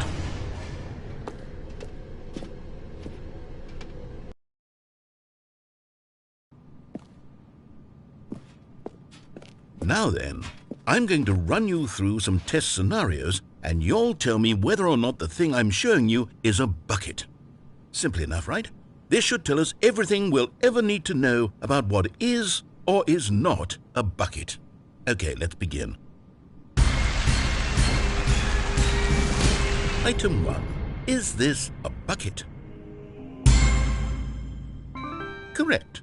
It is a hologram of a bucket, not an actual bucket.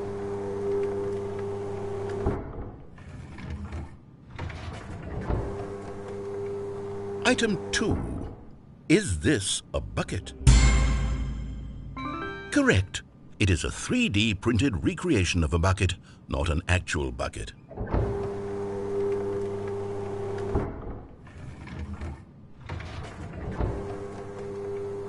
Item 3. Is this a bucket?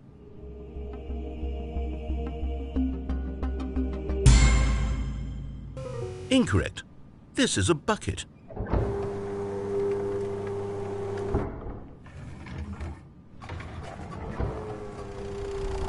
Item 4. Is this a bucket? What? Are you hallucinating? This is a tractor. It's an enormous machine that tills the earth. I thought this was a gimmick. How on earth did you manage to screw it up? Absolutely incredible. Let's just move on to the next one.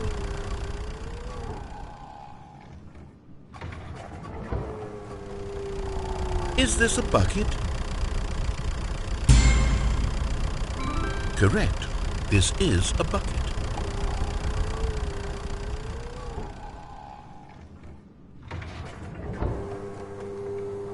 Item 6. Is this a bucket? Trick question. Both. Gotcha.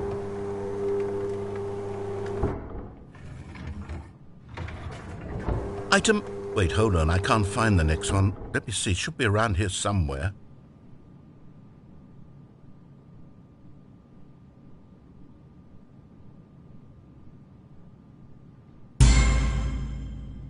Okay, you and I both know there isn't anything here. And I don't appreciate the implication that nothing is a bucket when we both clearly know that a bucket is something, and therefore nothing could possibly be something. Unless, in your twisted mind, have you somehow convinced yourself that a bucket is nothing? Answer me straight, Stanley. Do you believe that nothing is a bucket?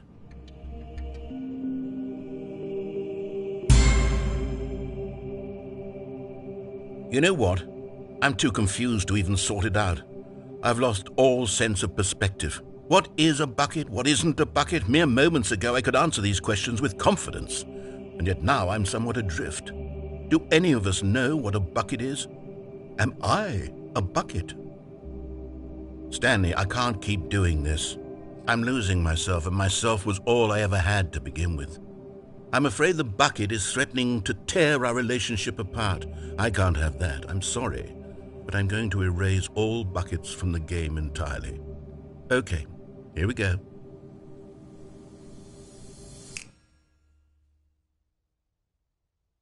What happened?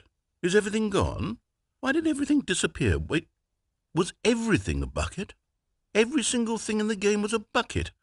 Oh my God, I had no idea. How could... except me. I'm not a bucket after all. And you, Stanley, you're still here. You're not a bucket either. Oh, this is wonderful news. We're not buckets. Yes, I actually feel much more at ease right now. It's delightful to get some clarity on that issue, but it doesn't change the fact that we haven't got a game. So, tell you what, I'll reset everything and we'll put back all of the buckets, okay? And we'll know that it's all a bucket. But if you run into anyone else, maybe don't mention that. Who knows what that information might do to a person? All right, here we go.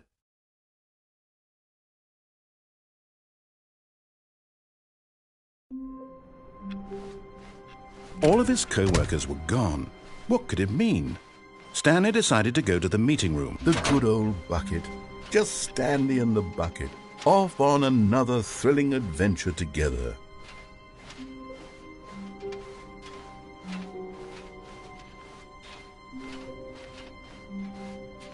Stanley clutched the bucket tightly to his chest and entered the door on his left.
Coming to a staircase, Stanley and the bucket walked upstairs to the boss's office.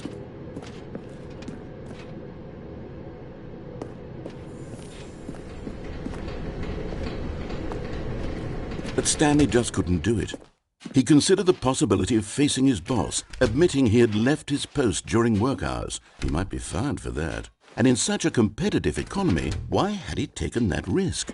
All because he believed everyone had vanished? His boss would think he was crazy. And then something occurred to Stanley. Maybe, he thought to himself, maybe I am crazy. He looked down at the bucket in his arms. Am I crazy? He asked the bucket. The bucket returned his gaze, but said nothing at all. That's strange, Stanley thought. Usually the bucket is a source of guidance and wisdom for me in difficult times such as these. He held the bucket close, yet felt none of its familiar reassurance and comfort. And that's when Stanley realized, this isn't my bucket. It's just a normal, everyday bucket. Someone else's bucket, perhaps. How did I end up with someone else's bucket? This is all terribly wrong. Surely no good would come from this. Who knows what sorts of bizarre hallucinations Stanley might experience without the psychologically grounding presence of his bucket. And indeed, now he noticed the rooms were repeating, which was, of course, very odd. And now he felt himself floating off the ground. Oh, gracious, he exclaimed. Without my bucket, I've gone truly mad. Where is it? I must find it. Far off in the distance now, he heard it, calling to him. Stanley! Stanley, it's me, the bucket. Could it truly be? He rushed forward from room to room, passing by one bucket after the next. None of them were his. None of them were his special bucket. Come to me, Stanley. Find me. He had to find the bucket. He had to return to his old friend. It was the only way to truly restore his sanity. And then suddenly, he froze dead in his tracks. He knew where the voice of the bucket had been coming from. The real bucket was inside of him all along. It was incredibly painful. Stanley doubled over in agony and blacked out.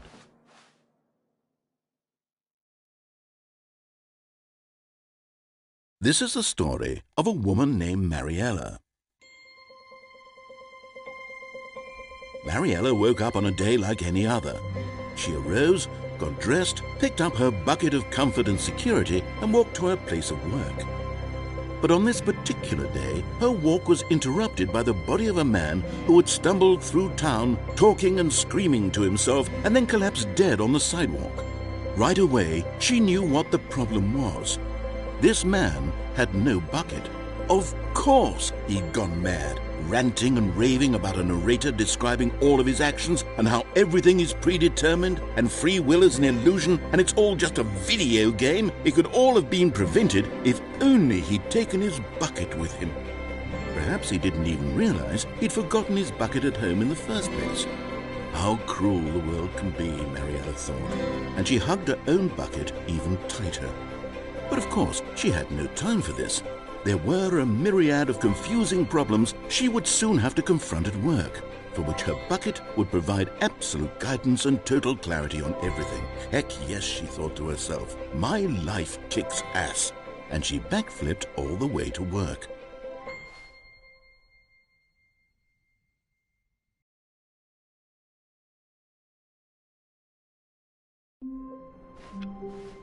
Even now, Stanley's office was a distant memory. What did it look like? There was a computer, perhaps, and a painting. Was it a painting or a photo? He could no longer recall. Where are we going today? The bucket asked. Stanley just smiled. Anywhere they went together would be... Stanley clutched the bucket tightly to his chest and entered the door on his left.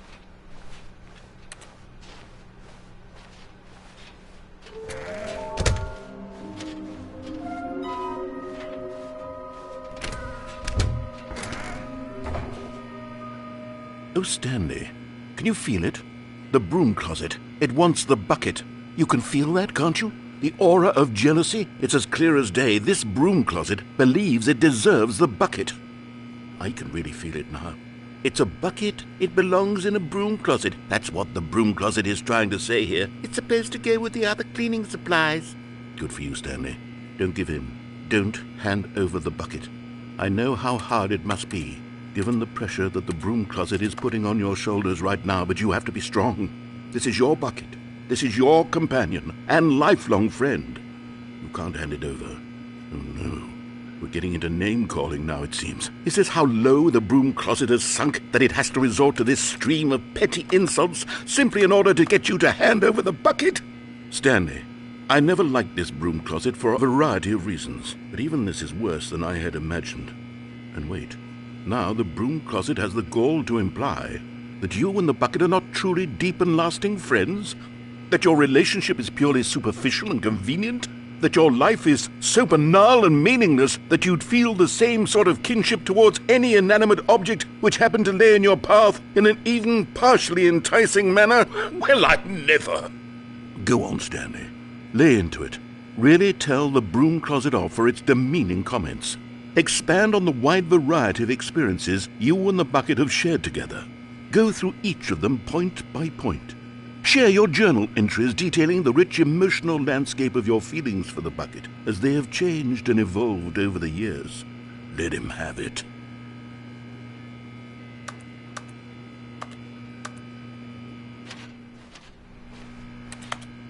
Okay, I've got you something which I think will help settle this debate once and for all. Here we go. There. Now it's settled. No more debate, no more discussion. Take a hike, broom closet, with all your meandering philosophical diatribes about the nature of cleaning supplies and their relationship to broom closets in the natural order of things.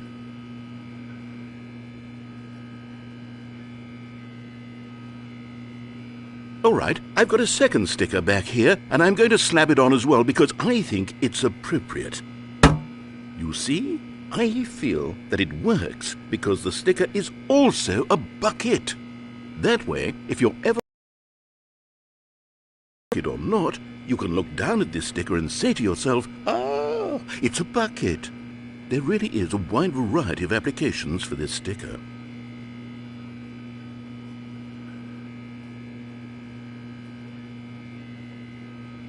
You know what?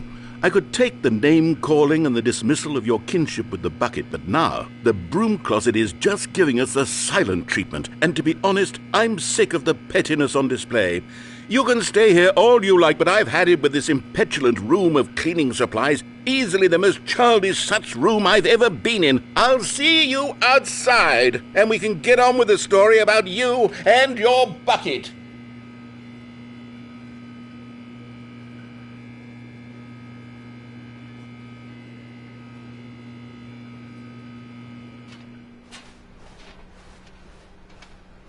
Coming to a staircase, Stanley and the bucket walked upstairs to the boss's office.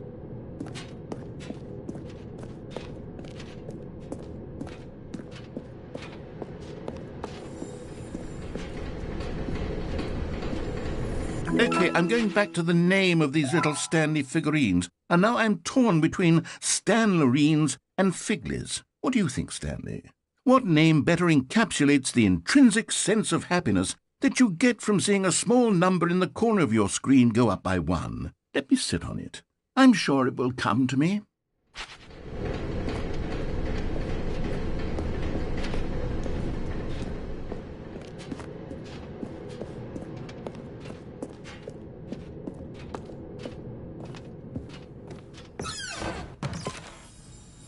You're getting close now, Stanley. You've nearly gotten all of the Figler Anmarines. Very soon, you'll collect the last one, and then the first number will equal the second number, and that will be it. We'll be different people by then. Different in the sense that we used to have none of them, and now we have them all. You can't go back to when you had no Figler Anmarines. None of us can.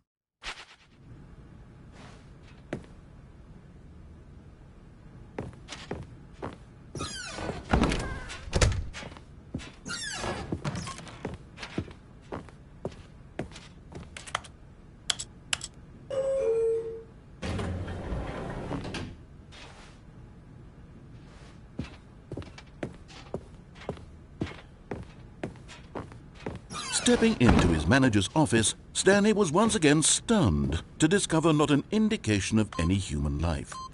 Crushed by the weight of this revelation, Stanley may have broken down into an emotion, but Stanley guessed the correct code by sheer luck. Was it that the bucket knew all along? Was the bucket guiding him? Yes, this is certainly the most logical explanation. And there it is, the last Stiggly Wiggly. Savor this moment, Stanley. This is a real accomplishment. This is doing something just for the sake of doing it. Where so many people expect to be rewarded for the most trivial achievements, you've insisted that a job well done is its own reward. I would tell you that I'm proud of you for collecting them all, but that would be like a reward, and we can't have that. So, instead I'll just say, it's done. We're all done here. And now we can go to whatever the hell you were doing before you hunted for figurines.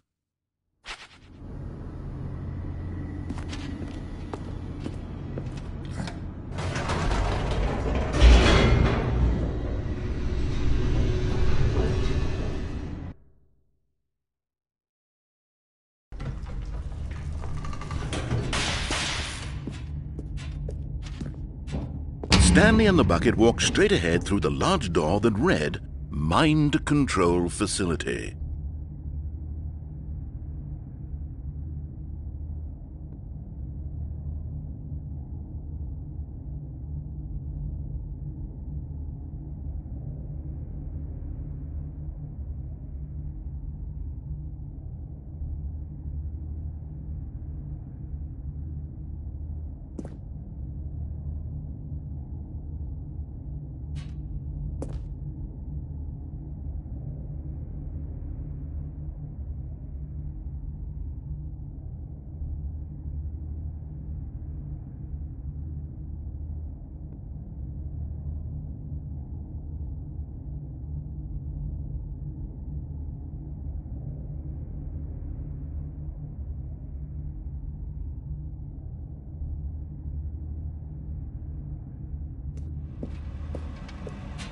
Although this passageway had the word escape written on it, the truth was that at the end of this hall, Stanley and the bucket would both meet a violent death.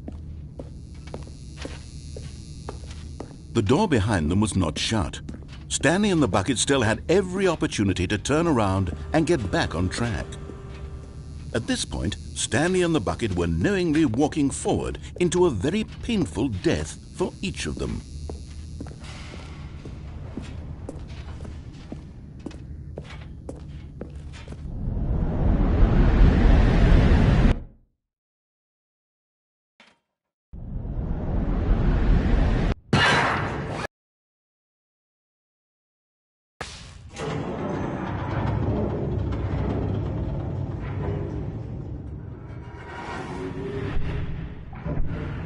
As the machine whirred into motion and Stanley and the bucket inched closer to their demise, Stanley reflected on how meaningless the bucket's warmth and comfort had turned out to be.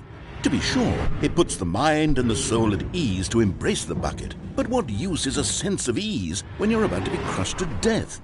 This is what Stanley thought to himself, and he sort of kicked himself for wasting so much time carrying a bucket everywhere. Farewell, Stanley.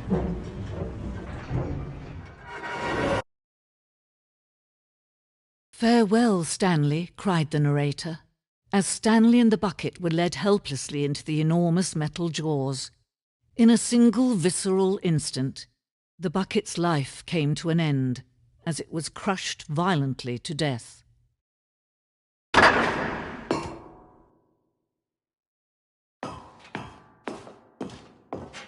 It was a shame, the death of such a magnificent bucket.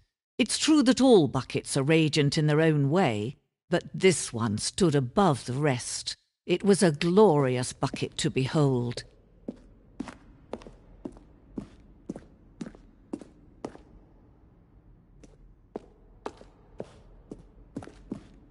Can you see how arrogant it was for Stanley to take a bucket like this and to claim it for his own?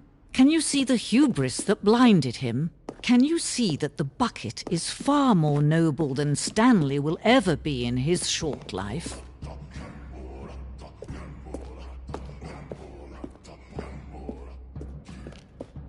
No man can own a bucket, and certainly not a bucket as dazzling to behold as this one.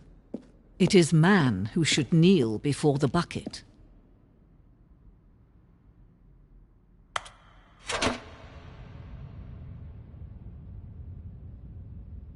But there is something we can do together, you and I, that will right this terrible wrong. Let Stanley die. Let him be crushed by the machine. Don't reset the game. Don't give him another opportunity to run off with another beautiful bucket. We can save the world's buckets from their treatment as tools and implements if only we let Stanley die together.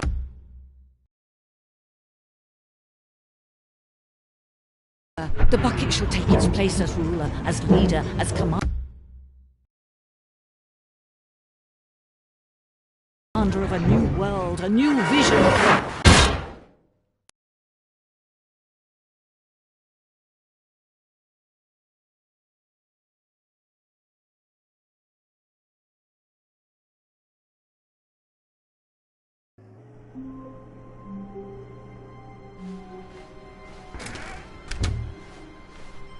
Stanley, I'm sorry, but I have to put a pause on things. It's those figurines, those figglers. I haven't stopped thinking about them since you nabbed every last one. Wasn't it just the most intrinsically fulfilling moment of your entire life? Didn't it fill you to the brim with inner richness? Yes, I know we're supposed to be telling a story, but won't you please indulge me with one more trip back to the memory zone? I would love nothing more than to revisit the figurines. Just one more time.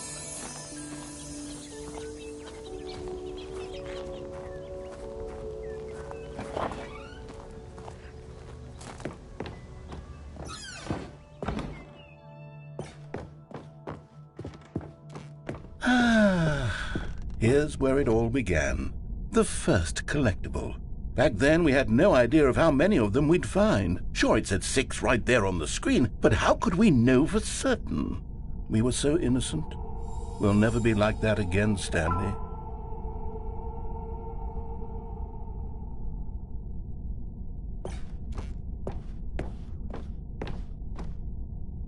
And here was a second Stanlerine. You found this one all on your own, just by poking around by the red and blue doors. You did that, Stanley. I'll be honest. Back then I had no faith in you to find any of them, let alone 6. But you continue to surprise me in all sorts of mundane, unremarkable ways.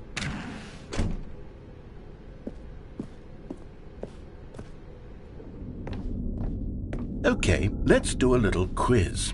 Which of these rooms was the room you found your third mini Stan? Can you remember?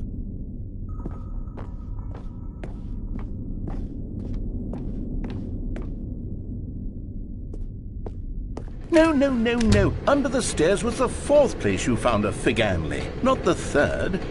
Well, I guess perhaps I shouldn't be surprised. Memories like these are so precious and so cherished that they all just sort of blend together, don't they? You know what? If under the stairs feels like the 3rd place you found a collectible, then who am I to go making judgments?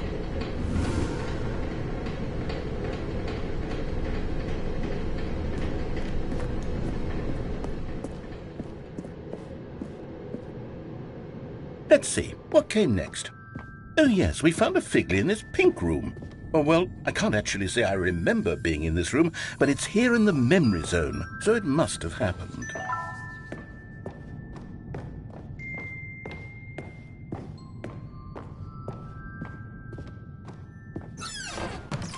This was the 5th mini Stan, and this one was really something special. It was in the boss's bathroom. I remember it so clearly. In fact, because this one is particularly special to me, I made a little video to commemorate the occasion. Enjoy.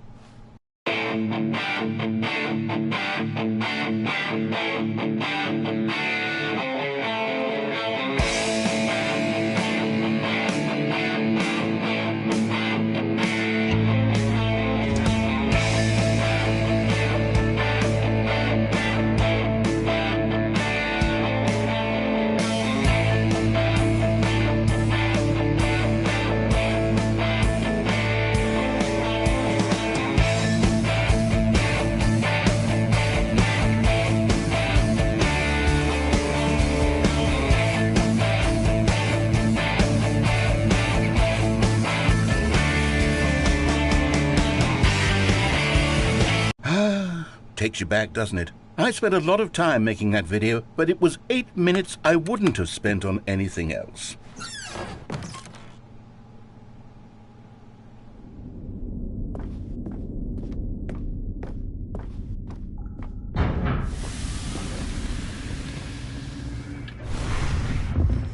And then, Stanley, then we came to the last collectible, the final figurine, right here behind the boss's office. This memory is the most distinct and clear in my mind, perhaps because it was the one that happened more recently than all the others.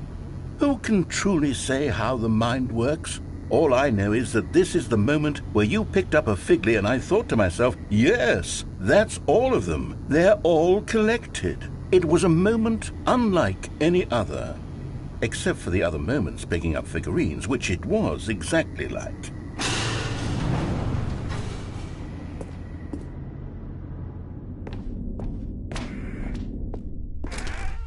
And then there was no more, because we've caught up to the present moment. Nothing left to do but move onward into the future. Goodbye, Memory Zone.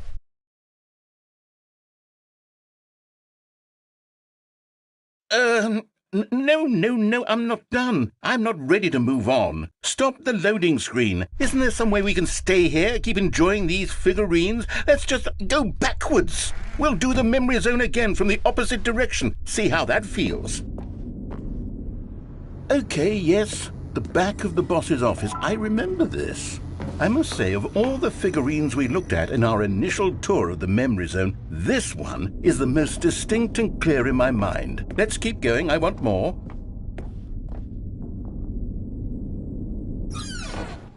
And here's where I made that video. Don't you remember the video we watched?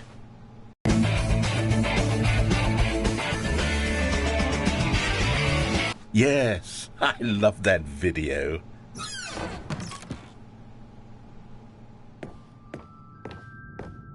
Still don't remember the pink room, Stanley. Still no memory of this one. Good room, though. A solid room. These really were a treat to hunt down. You know, if there had been any kind of reward for finding all of these, it really would have neutered the intrinsic joy of collecting them. I'm very glad we resisted the temptation. Next one.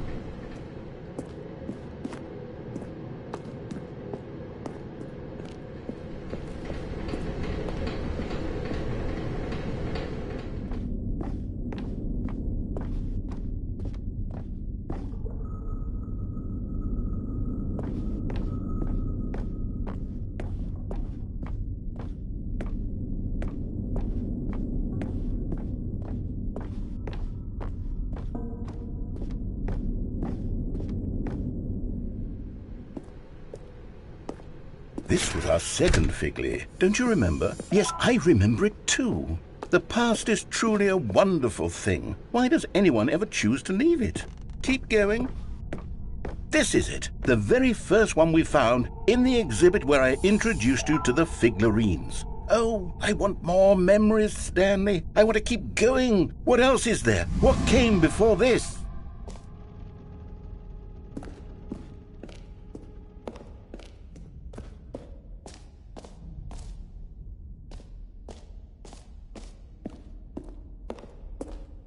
Look, it's the terrible new content that we were originally sold on. I remember hating it back then, but time does put a rosy filter on everything. In fact, I did... Oh, yes, the two doors! Who could have forgotten that? A classic memory, this one.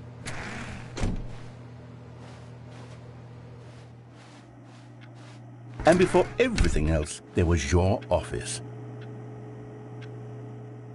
Is there anything else? Was there something that came before your office?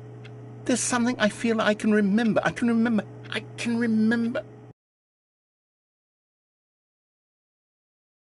Yes, I'm remembering something now.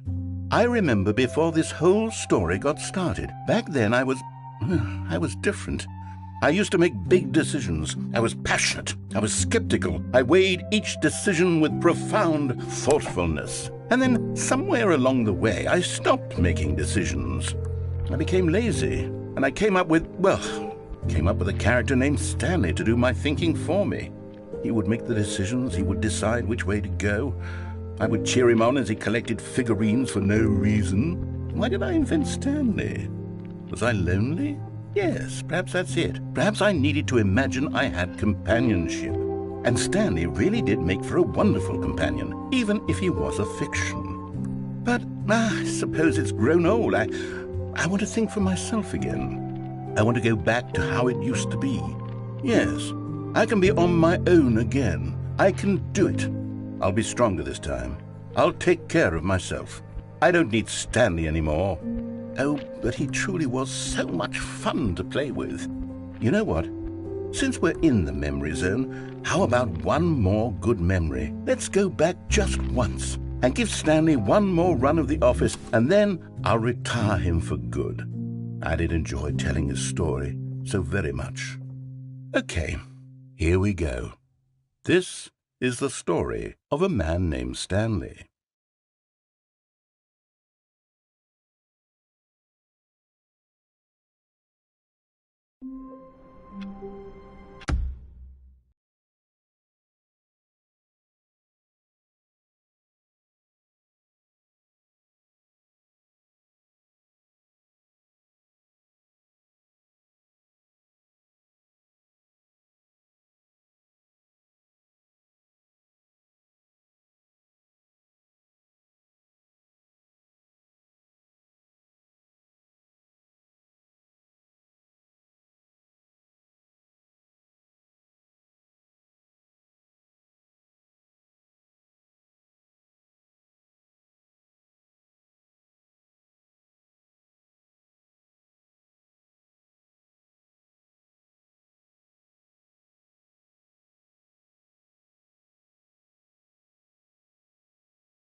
Stanley had never seen the office this brightly lit.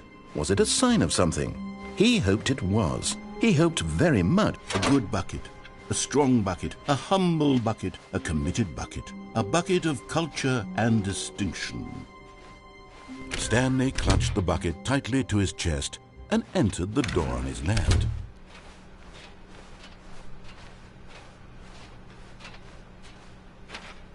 Still no one was here.